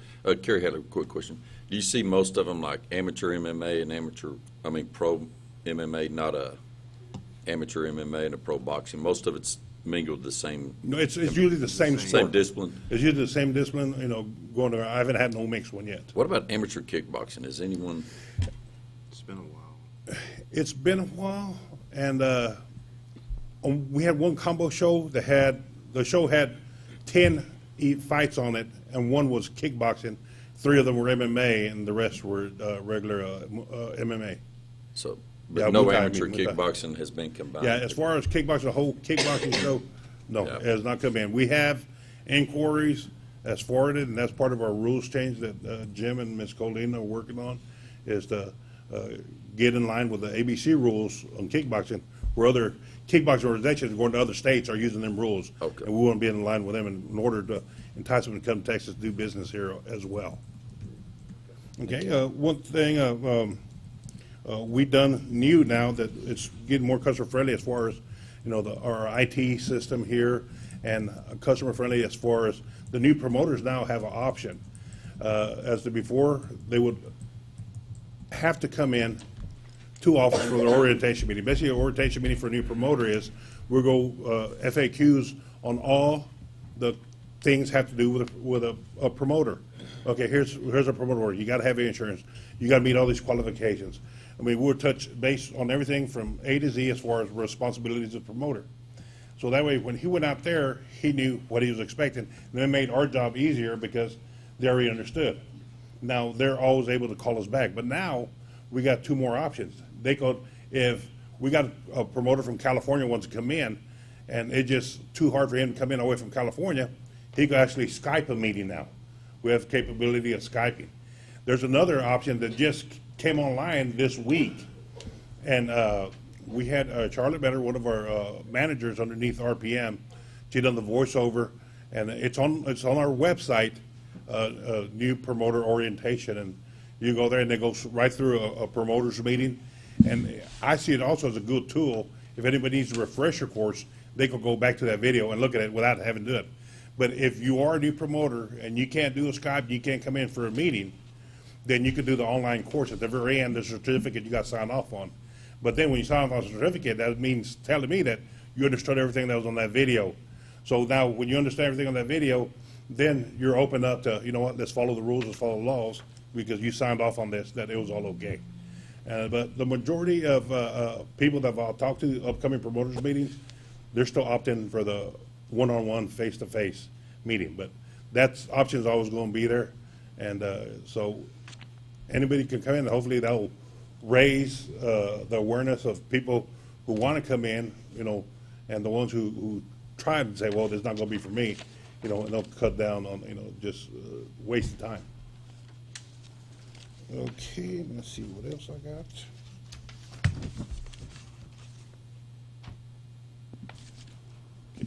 Okay, that was it. Any questions? Well, let me bring up one more thing. I know it's not here, but one thing that you're going to see a decrease in amateur MMA, being the cost has gone so high on insurance because they're having so many more claims on the insurance. Boxing just went up recently because they had 2 recent deaths in other states, but the hit was so big, boxing went up, but so supposedly, according to the insurance agencies, they're fixing to go back down, just because they took such a big hit.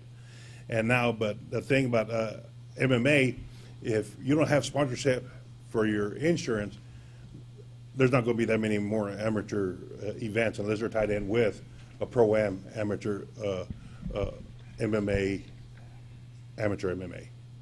I have a question Any on questions? that, Kerry Hadley.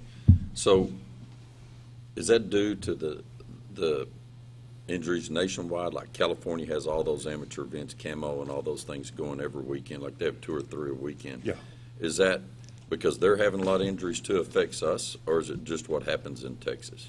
It's nationwide. Nationwide, Because okay. it's basically one carrier and the third party who sells the insurance.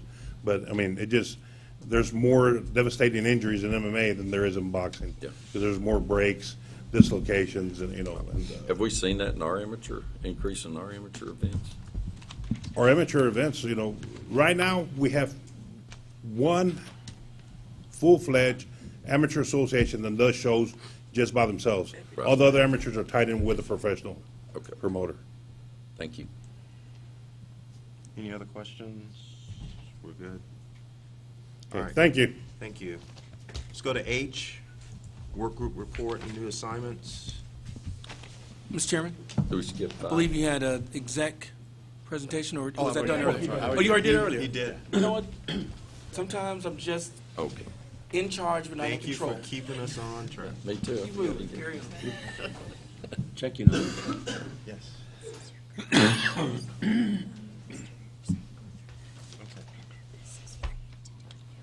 Okay.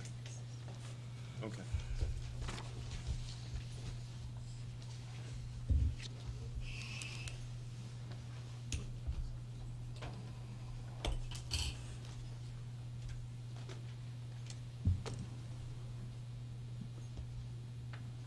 If I hurry up and say good morning, it'll still be morning. Morning, board members. Jim Erickson, TLR Combative Sports. I want to go through some work group notes with you and answer any questions that you have. Information has been distributed via email to everyone. And first work group report we'll look at is the rules work group. The current members of the work group are Kerry Hatley, Blaine Seville, and Dr. Wayne Lee. Assistant General Counsel Colleen Tran and I have met on several occasions to review our current set of admin rules, and with the result being a better understanding so she can help guide us into some changes, updates, or even deletions if that's necessary of the current rules. And it's a starting point. We've noticed that some of the rules can be combined. They're a little redundant at times. Some of them need to be grouped. We may have a rule concerning one position, say a physician or a judge, that's also mentioned somewhere else.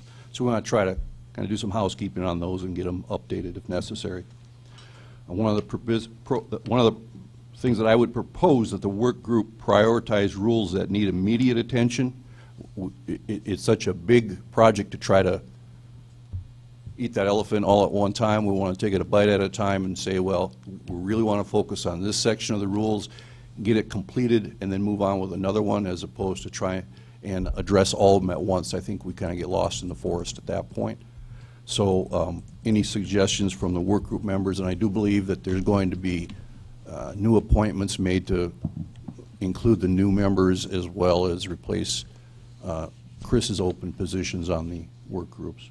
Right, he was on two groups. He was on the rules work group and on the medical health and safety work group. Yes. Correct. So with the help of Clean, we could get input from the work group members, share information, and draft new rule language to present to the board at a upcoming meeting for a change. But we would need to get the work group together and have some rules picked out and concentrate on those and bring them for full circle with a suggestion for a rule change at an upcoming meeting. Carrie, I'd like to address, I think we need to really get after it. I think we've lagged a little bit, on the outside board. I think, myself, Chris, and all, it seemed like we had a hard time getting together, but I'm ready to commit. I think with Dr. Lee, I think we need to move at a little rapider pace.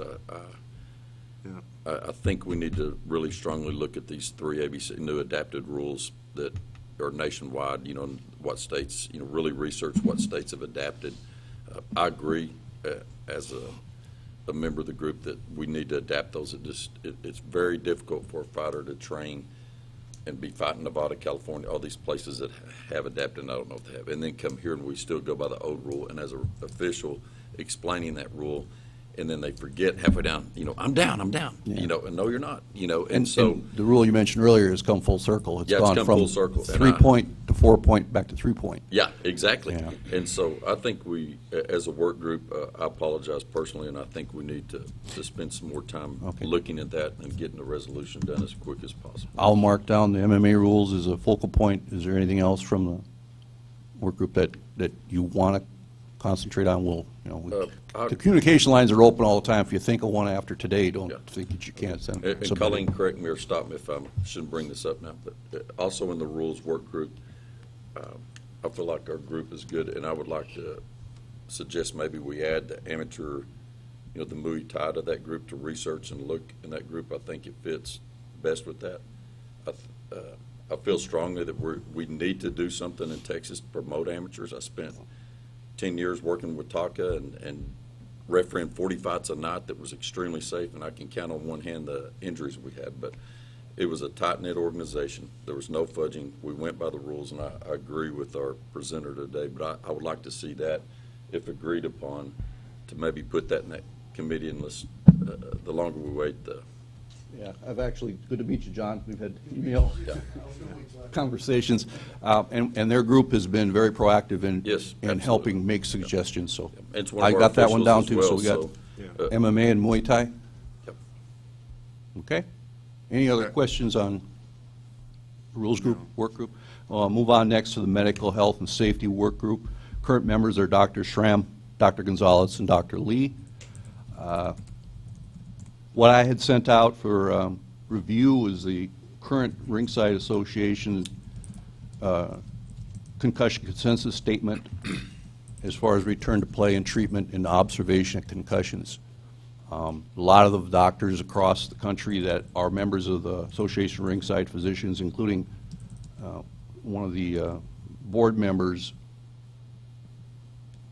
have put a lot of time and effort into this. And some of the doctors actually from overseas have put together an abstract and definition and clarifications and so on. If we could, as a work group, meet, and if there's any tweaks that need to be made, but I would put before you that we could adopt this almost verbatim, but again, we want to review it first and make sure that what's right for everyone else is still right for Texas. Dr. Taylor was one of the doctors that drafted this, so again, for your review, and we'll put it on our next meeting, our next work group meeting agenda. Wayne Lee, question Yes, sir. as far as that's concerned. Do we have to wait? Can this be done as a quorum since it's already a document, and then wait to the next meeting, or can it be adopted as a?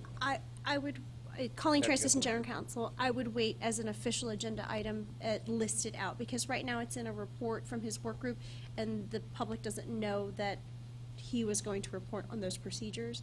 So at your next meeting, we can list that out as a specific adoption of concussion protocols, and it will be listed out. So basically, we would have to declare that we want to make this a new rule. Yeah, you have to make it an action. Process. Your new process. Yeah, it needs to be an action item also on Yep. your agenda. On the agenda. Dr. Gonzalez, are you going to write it up again? Right. The concussion rules for us, or are we just going to? I sent it in an email? Yeah. But I can send it again? No, I've No. got it, I've gone Okay. through it. But are we going to take that as the agenda letter? If we're going to bring it up next? Well, that's one thing I want to do with the work group. I want the work group to look, and if you see any red flags in there that say, That's exactly it. So I we're like gonna have this, time to but, re-review it. yeah, All y'all right. review it, and we can talk about it on a conference call so that we're certain that this is what we want. I understand it, and you all understand it better than I do as far as the There's concussion. several tweaks we can work on. Yeah, but if there's some tweaks we need to work, we don't want to stray too far from it, because I think a lot of good work's been done with it already. But again, we want to thoroughly examine it before we go all in on it. And, because there's a lot of, the concussion thing has got a lot of the sports and medical community's attention more and more all the time. And return to play is one of the things that we don't have a process for. That's really kind of a hot button, if you will. There was just a news item last night about, instead of total darkness and total resting, now they're gradually putting back in coordination tests and balance tests and things instead of a total shutdown of everything. They're doing that for a few days, but having a plan together to get people back into competition. Wayne Lee. Sir. Still under medical health and safety work group. Yes, sir. I noticed working that we're doing I don't know what we're calling it. If the fighter is not agreeing to the physical, what are we calling it? A refusal of, the Treatment. form? Refusal of treatment. So has that Post-fight. been an officially adopted form, or does it have to go through the group? Because that's what I was going to bring up. It was added as a column item on the post-fight examination spreadsheet. So it was added on, but did it have to go through committee, is what I'm asking. We did No, sir, we did not. That was a safety thing because the format already existed and the situation presented at this calling tran at an event. We just wanted to make sure that you were covered in that situation. It was something that was part of your all's practice as far as, you're telling us, this guy refused it, but we wanted to document it to protect all the parties concerned, so that if he says, I get away from me, don't touch me, I've got socialized medicine in Canada, or whatever his reasoning is, that's noted so that later on, 2 days later, he doesn't come back and say, you know what, you guys didn't treat my whatever's wrong with me, and now I'm suffering more because of that. We have documentation that he refused. Okay. Would that be fair, Colleen? Okay. All right. But good question. Thank you for bringing that up, Doctor. Anything else, gentlemen, on that part of it? Okay, the next one, last one I have is the drug testing protocol group, work group. Current members, Dr. Schramm, Dr. Taylor, Carrie Hatley, and Dr. Gonzalez. The current prohibited substances listed in TDLR Combative Sports admin rules and the current list of drugs that are being screened for are not necessarily meshing with the descriptions and everything, and we want to make sure that what our rules are prohibiting is what we're actually testing for, and that if we're testing for more, maybe we adjust our language that says you may be tested for the listed substances, and you may also be tested up until and including all WADA substances that are prohibited. Now, that's an evergreen document. That changes day to day. So if a supplement that's listed as safe on WADA, if that guy takes that and is tested for it and it shows up, but it's what WADA says it's good or USADA says it's good, we can go by that. But we want to be somewhat inclusive of WADA, but we don't want to have to list, I mean, there's pages and pages and pages and pages of prohibited or banned substances on there.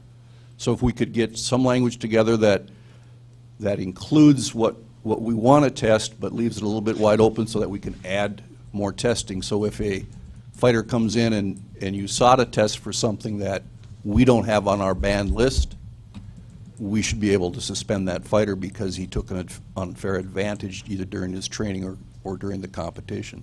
So just for clarification of what you're asking, you want just a brief list of things, but you also want it included that we're going to follow the guidelines of WADA and Up to and including their guidelines, so that we're not going to do a complete WADA test every time or USADA test basically because of the price and time it takes.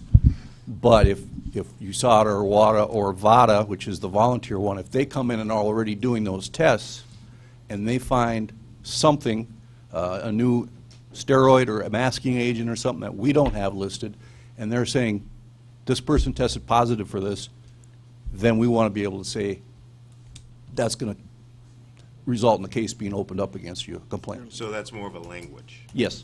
Mr. Chairman, this is Lee Parham. What we're looking for is more flexibility with our testing procedures.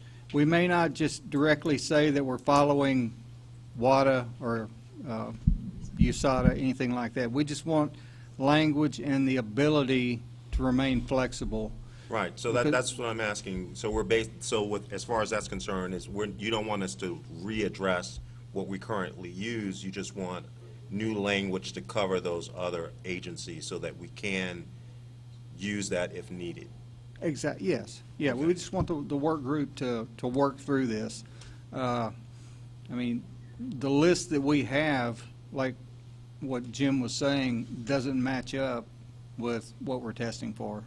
So we just want to be able to remain flexible. Yeah. Yes. That's fine. Okay. Yes. And then the other item that we may want to address sooner than later is therapeutic use exemptions.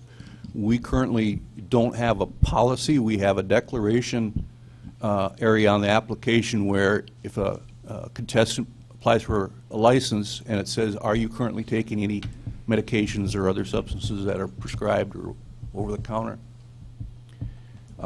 A therapeutic use exemption would be more in the case where you may have a fighter that's a month out from a major fight and he develops strep throat or something, and it's something acute that you're going to treat, but what you treat it with may show up in a drug test 2 weeks later or whatever.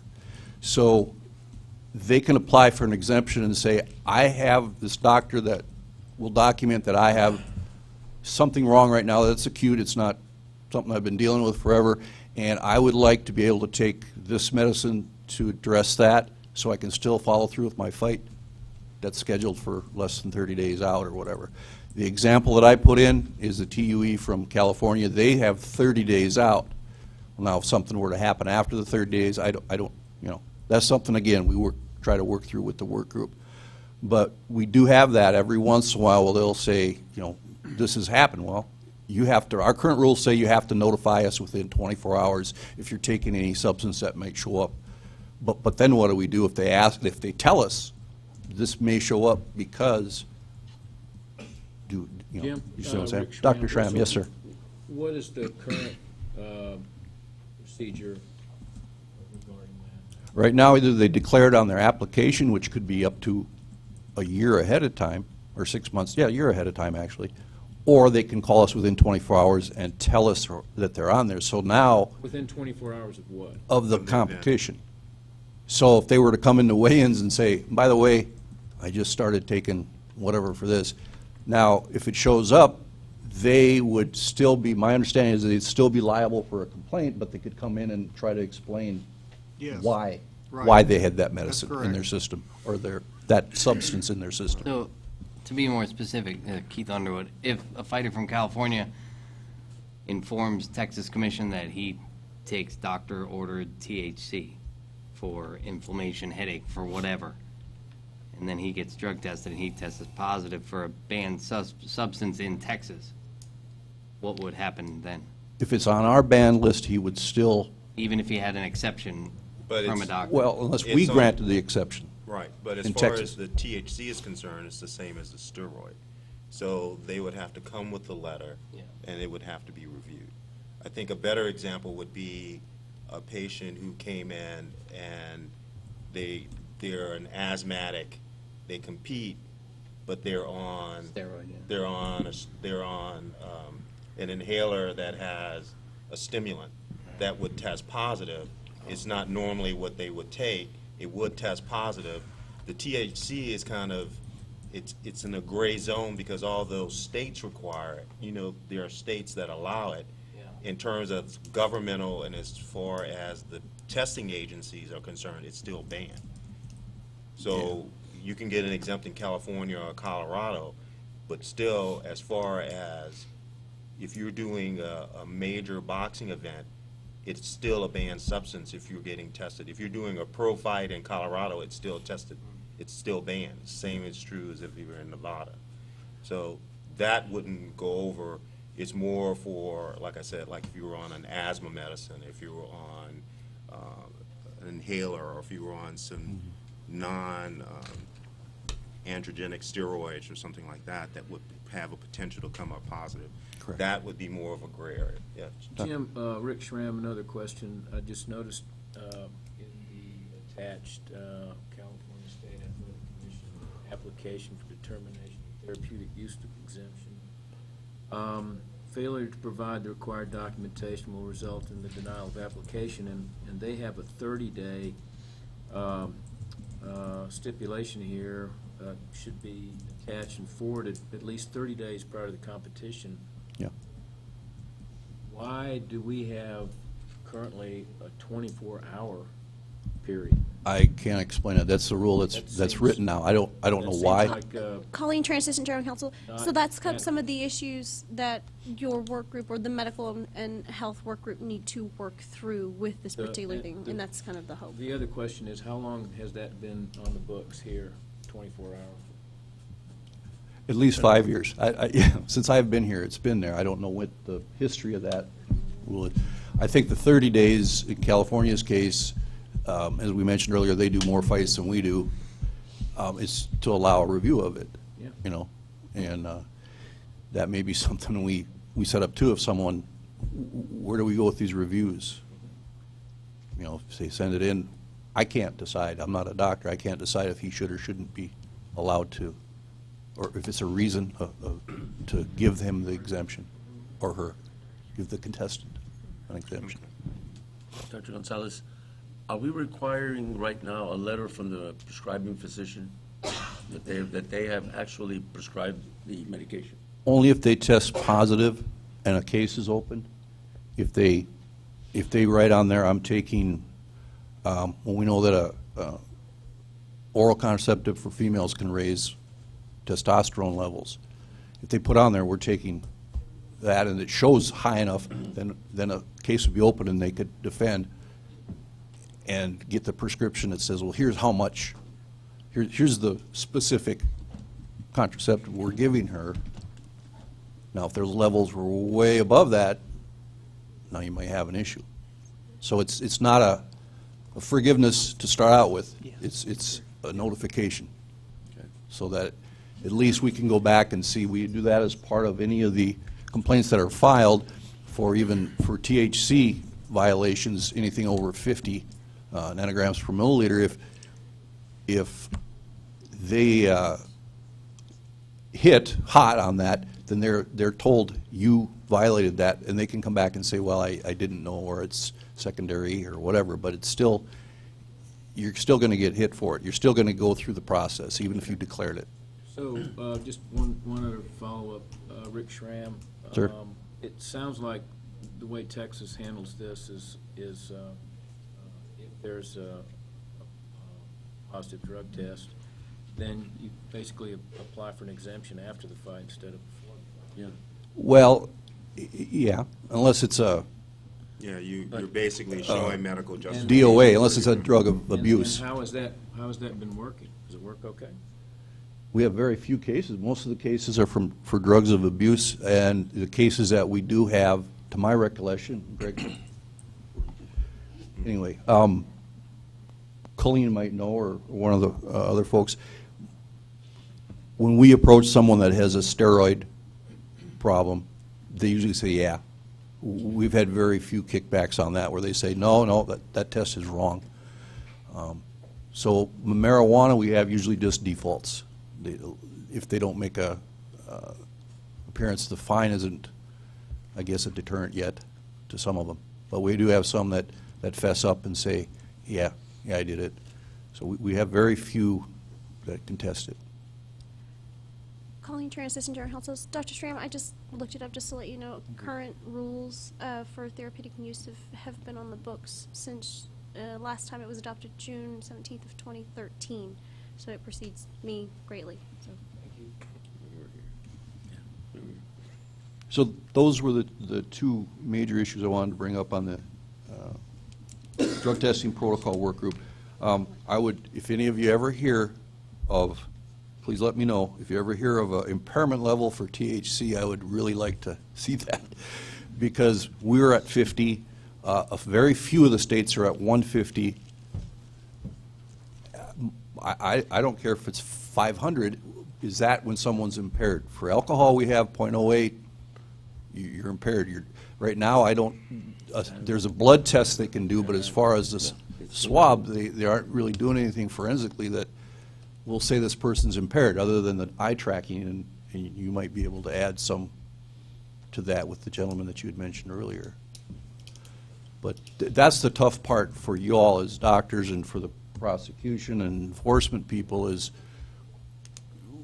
marijuana may be legalized in a lot of areas, or decriminalized, or whatever you want to call it, de-demonized even, but it's something that impairs you. And our problem is trying to find that point of impairment. And so just asking you all to keep your eyes and ears open. If someone figures that out, let us know. Are we in, sorry, Kerry Hatley, are we in line with other states, our levels? Are we higher, lower? We're about in the middle. About in the Yeah, middle. there's only very few states that are at 150.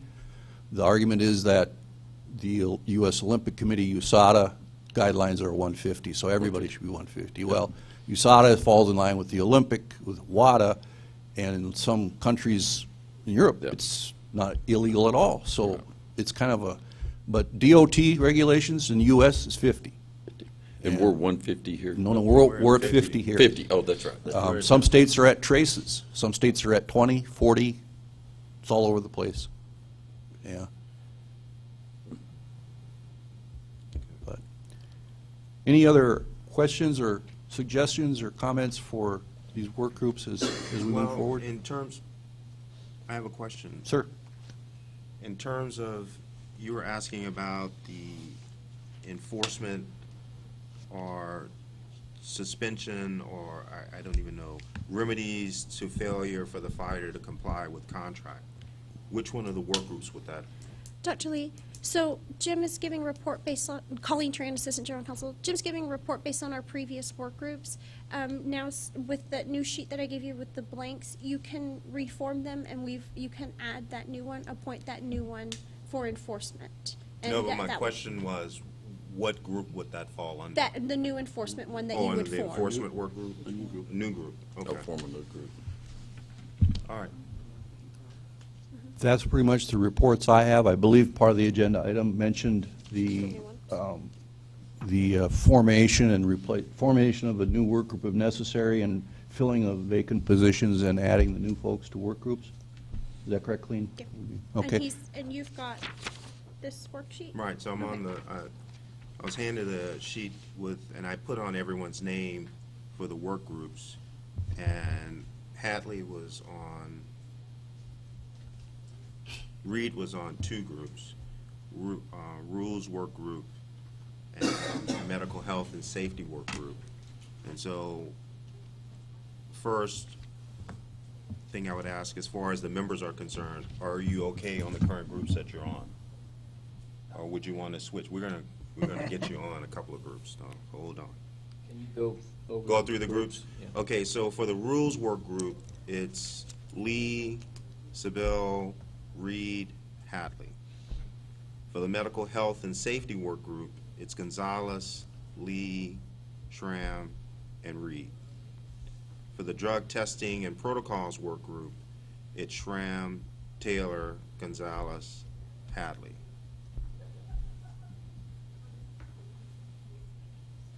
So is everyone at this point okay on their current groups? Do they want to switch around or anything like that? Okay. What's the new group we're adding? New group is going to be enforcement work group. And just so for clarification, what does that cover? It'll cover questions like Mr. Underwood had for enforcement processes and procedures and those types of rules and issues. Keith Underwood, would it also cover illegal event enforcement in the state of Texas? if it's an enforcement issue and enforcement can take it up, then that would be where it would be. Quite a few of those. Okay. All right, so Mr. Underwood, would you like to be the inaugural person under the enforcement work group? Yeah, that would be fun. Okay. Is there any other group you may be interested in The participating? only other one I think I would be qualified would be rules, but medical stuff, I have no real expertise in that. Okay, so what I'll do is you will take Reed's spot under rules, and I will put Underwood there.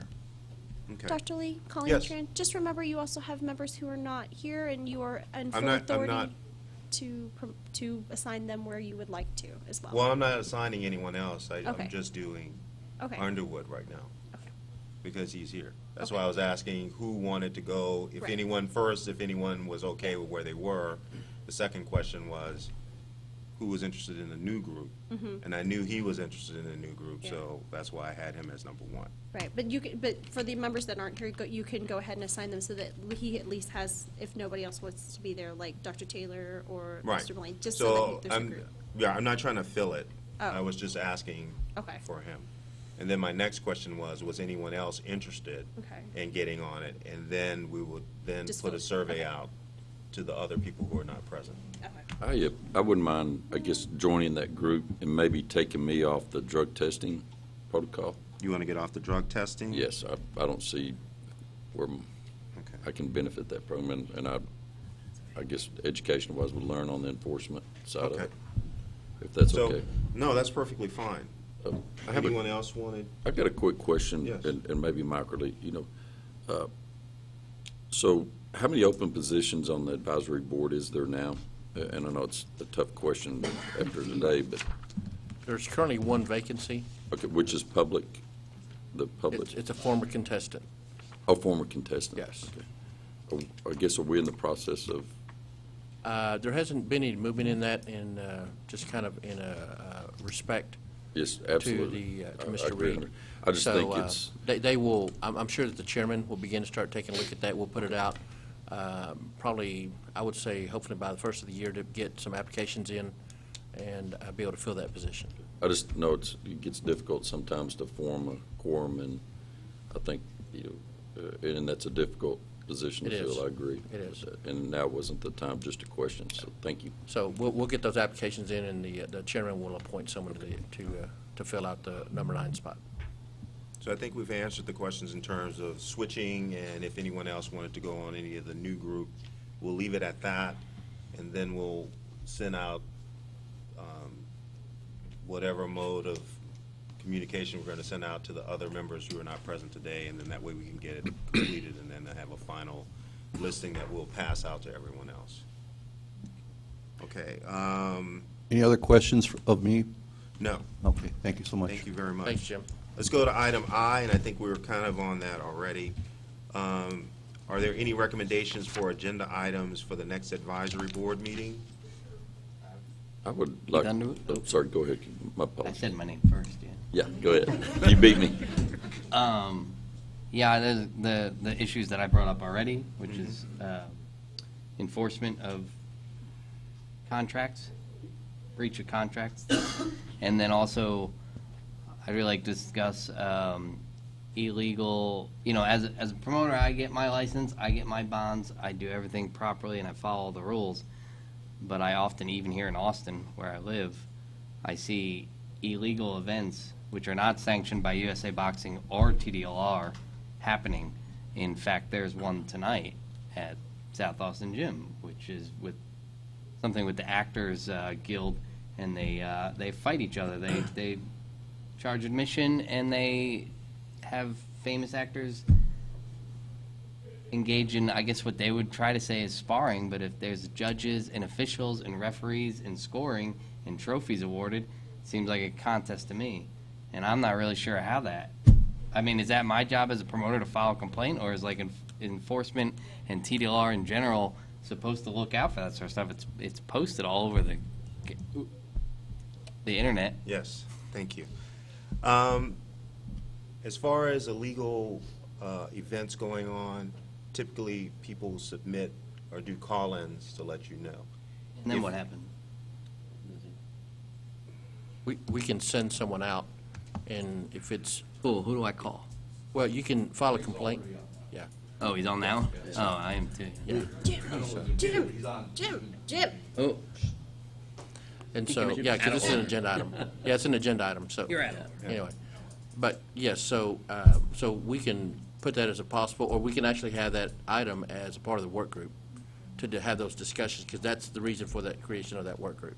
So Cool. to figure out enforcement Who process. wants to for join that. the fun work group? Does anyone else have, I got a question on that agenda item. So would we do the work group before we put it on the agenda, or are we assuming that we're going to have the work group meet prior to and then maybe discuss it on the agenda? I Call- think, yeah, go ahead. Calling to Assistant General Counsel. So everything that you guys discussed from work grouping, from the drug testing to the enforcement work group to the rules and the amateur Okay. stuff, those will be work groups that you will have. And an agenda item that you will have for your next one will be that report as Okay. well. And if, for example, if you had rules that came from your work group for amateurs or for MMA, then that would be a separate agenda item from that. So you'd have your work group report, and then we would go through whatever the proposed rules would be for that. So there could be an action item coming out of that Excellent. work group. I would like to add the amateur organization to maybe put it on the agenda to where we have a little bit more open discussion and questions. I don't know. Discussion of the Muay Thai? Yeah, the Muay Thai.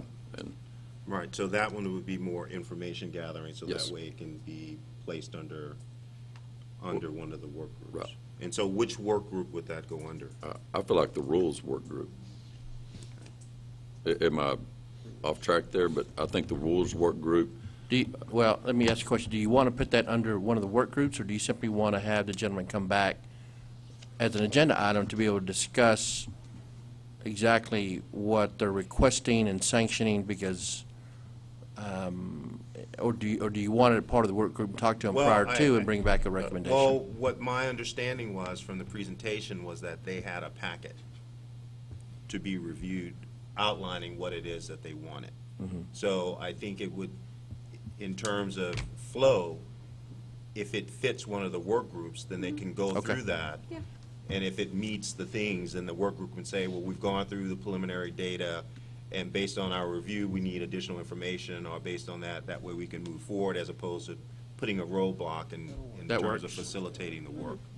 I think that's my understanding too, is get Right. their packet. So I would want the packet, and then once we get the packet, since we know which group it gets assigned to, it can get assigned to the group. It can Okay. be distributed to the members in the group, and then they can go through and start reviewing it and make a presentation to the committee when we come back. We can do that. All right, any other, I would like to at least suggest adding as an agenda item for the next meeting, a discussion, further discussion of baseline testing.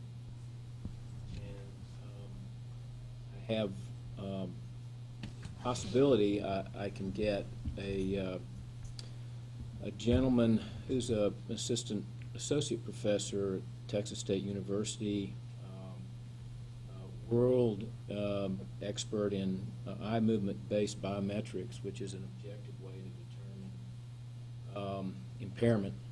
And at the present time, it appears there's no other state that does formal baseline testing, and this might be a way we could eventually get there in the state of Texas.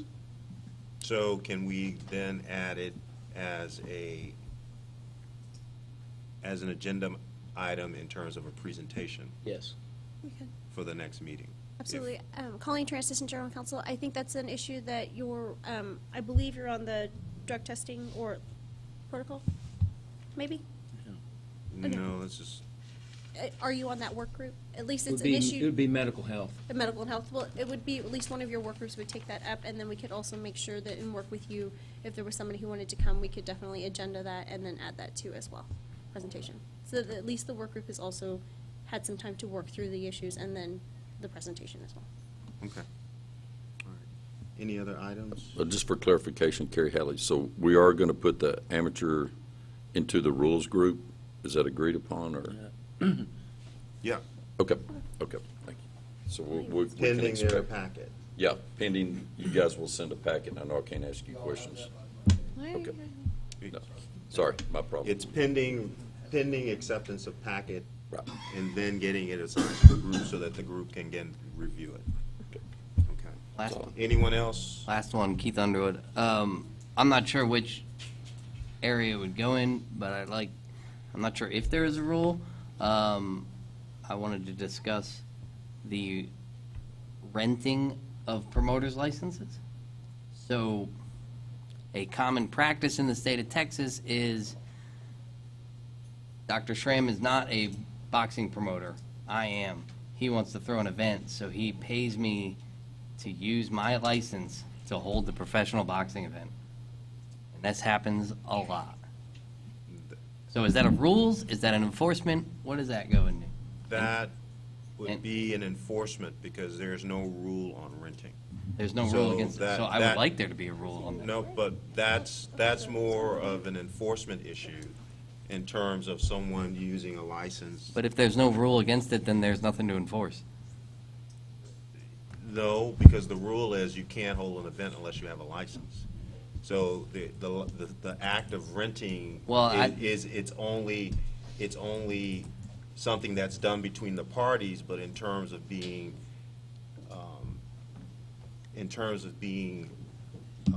identified by the state, it doesn't fall under any umbrella. You see what I'm saying? So in actuality, it's a violation. It's a violation of a rule. Tough one to prove, I guess. So that would be something that would be more addressed. I don't know if it's a committee addressed or sitting and talking with legal counsel after the meeting. Well, what we can do, Chairman, is let us do some research on that, Mr. Underwood, and we'll get back with you. But if it is an issue, then we'll just have that as kind of a parking lot item for an agenda to be able to discuss later. But we'll see if we can get you an answer on that, just to double check. I'm done. Did you have an add-on item? Well, I was, maybe we can discuss as well the treatment of not only the physicians, but the timekeepers, the referees, the judges, because in those big events that are there 6-7 hours, we don't even get water. You know, we don't even have a place to have, we have no lunches, we have nothing. You're there 8 hours, you get, it can be dangerous sitting there for 9 hours as a physician, and, you got nothing. And we should discuss this because, it's after 8 hours, any human being is going to get a little tired sitting there, and it could be detrimental to the decision-making of any physician on a situation that's dire. That could happen, or you could miss something because you're just exhausted. Sure. And sitting there for all these hours, all of us have done it. It's demanding, and maybe the promoters or the event people can have a room for us, the commission, the people that are working, to at least sit down and rest for a little bit, have some water, or maybe some, sandwiches for them to eat. Because when I go to big events, you see everybody has pizzas everywhere. Everybody's eating except our people, and we don't have anything. It's kind of. I don't think it's good quality care, not only the way we treat our people, but also the doctors get so damn tired that you can miss something. These 8-hour events, are they not, is the commission not assigning more than 1 or 2 doctors? No, we're sometimes up to 4, but it doesn't And they don't matter. work you don't work in shifts? All 4 of you are working for the full 8 hours? Yeah, if there's a major fight, sometimes it causes. I didn't know. And also there's, sometimes we have 15 fights. 14 fights. Yeah, right. No, I know. Yeah. All right. So let's put this under medical health and safety of the, how would you put it? The participants. This is a work group.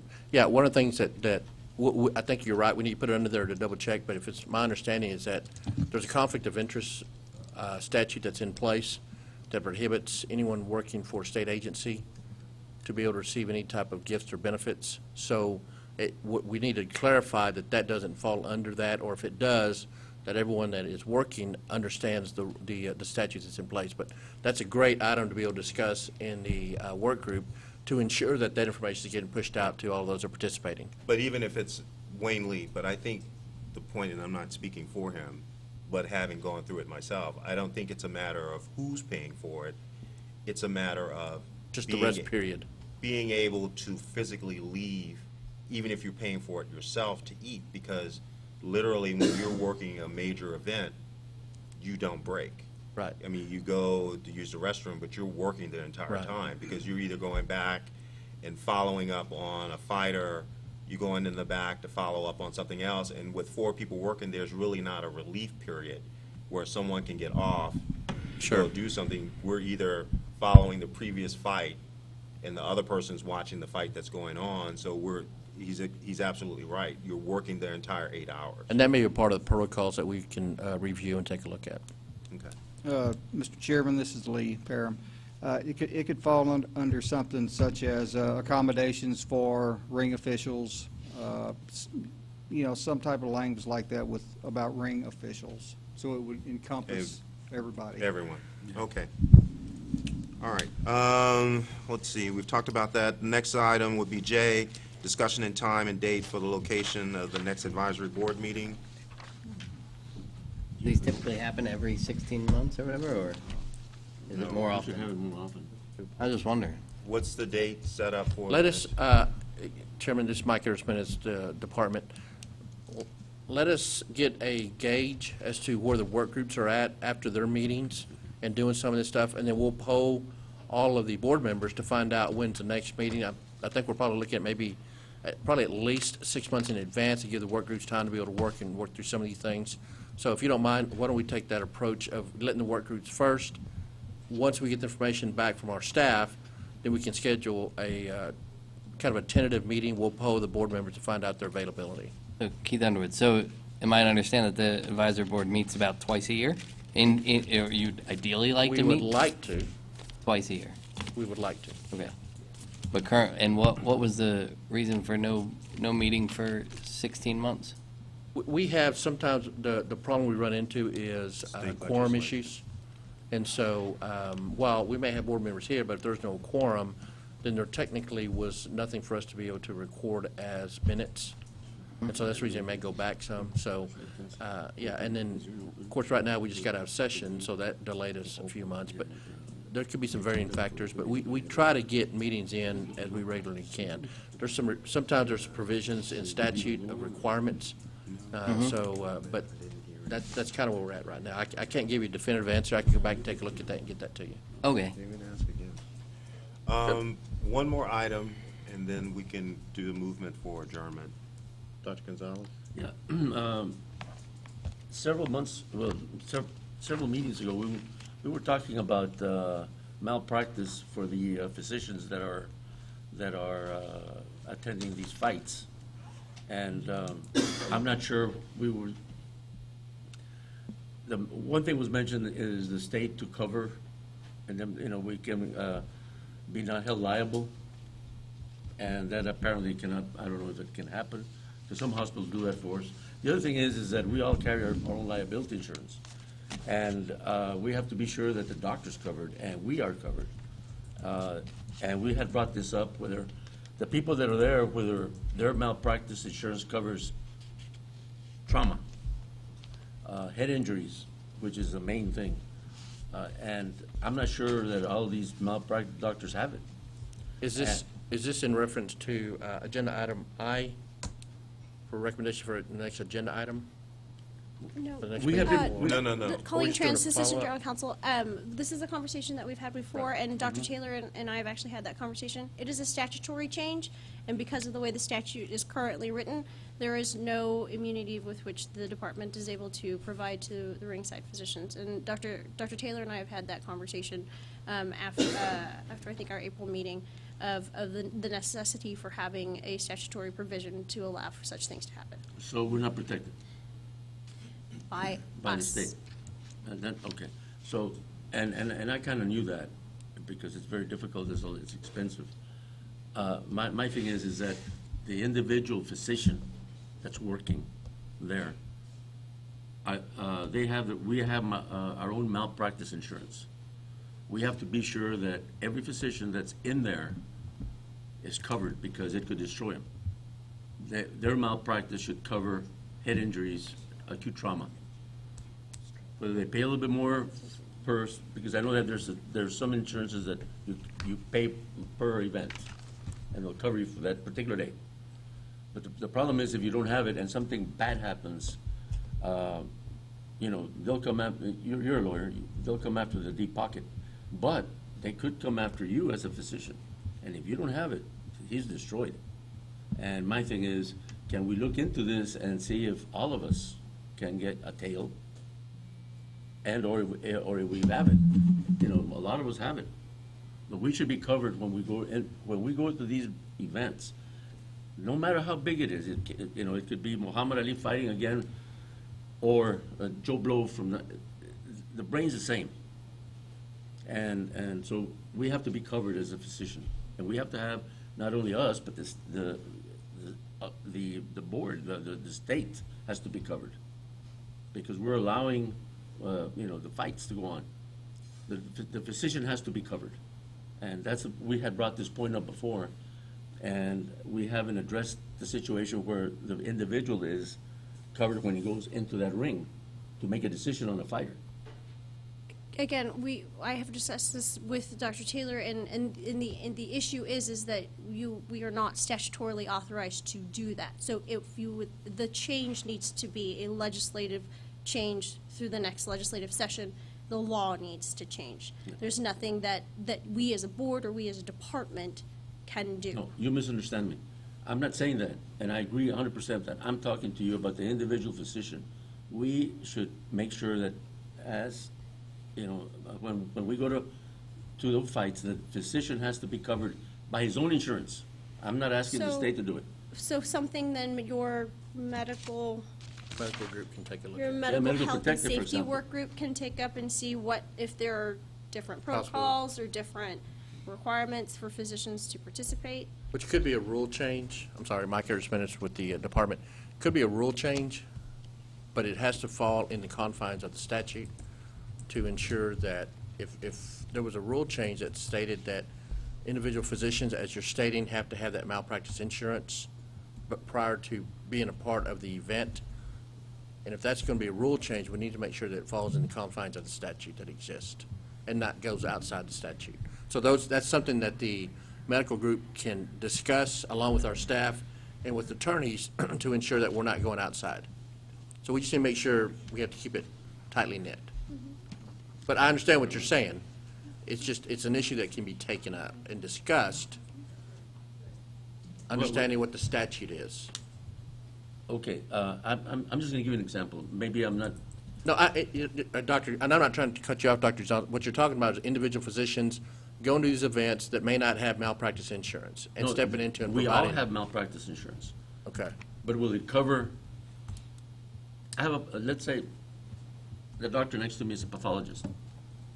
All right, he's got malpractice insurance, but he's at that event, and something bad happens. So when they come after us, or it's happened, his insurance is going to say, hey, you're a pathologist.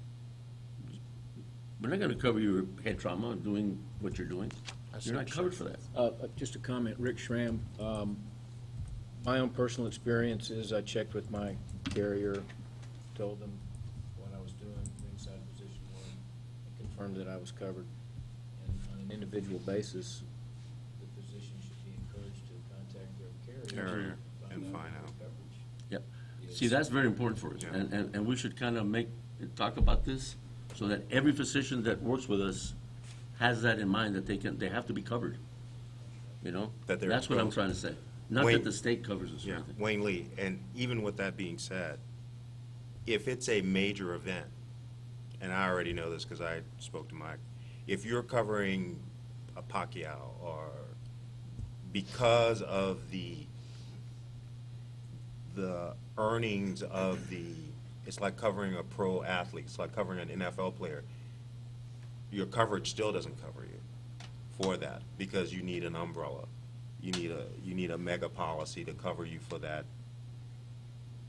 cover what you're covering. So, and it's a legitimate point, and it's been brought up by ringside physicians and all of that, because basically, truth be told, what we're doing is volunteering time and services, but we have maximum liability. The state has it set up such that the event can't occur unless the physician is there to provide for the safety. But in doing so, they don't provide any safety for the physician. So he or she has maximum exposure for any malice that goes on in terms of medical care. Our policies cover us, but by us doing it, it goes under what we say in medicine, no good deed goes unpunished. We get maximum exposure. The state doesn't take any responsibility because you're not covering us, but we have that exposure. And I think that... So this should definitely be an agenda item for next. Well, no, this has been discussed. Oh, we're discussing it right now. A long time, but I think that it's easy to keep saying the state and it's a law and all of that, but the bottom line is the state is requiring that these events can't occur without physicians. The state says that you can't have an event without ambulance present. The state says that the physicians have to check to make sure that they meet the medical guidelines. So basically, you are an agent working for the state, but the state doesn't want to cover you. So it's asking, you're asking for two things but you want, but you're not giving. And so you make requirements in terms of medical care and medical standards, which is not a law, but you have it in the rules stating that the physician must check the contestants before the fight. The physicians must dictate whether or not these guys meet the safety requirements in order to participate. The physicians can theoretically cancel an event because the participants have not met medical guidelines, but in the event that the participant has an adverse reaction, we're still left out. But again, we've discussed this in the past, and it's still an ongoing debate. But this is the point that he's making up, that it is frustrating for those of us who volunteered decades of time, but we've not seen any changes. And that's just not Texas. This is nationwide. And the only thing I would say is that for the purposes of this meeting, that the discussion that we just had, I would assume that it falls under the work group report for the medical health and safety. I think it wasn't brought up at that time, but it sounds like that's exactly what this conversation is at, is medical health, just to ensure that we're complying with the agenda. Yes. And you keep hearing that, but it's very important that we do that. So, but Okay. that's a definitely a conversation. All right. With that being said, can we have a motion to adjourn the meeting? Aye. Second? I'll second it. Okay. Meeting adjourned.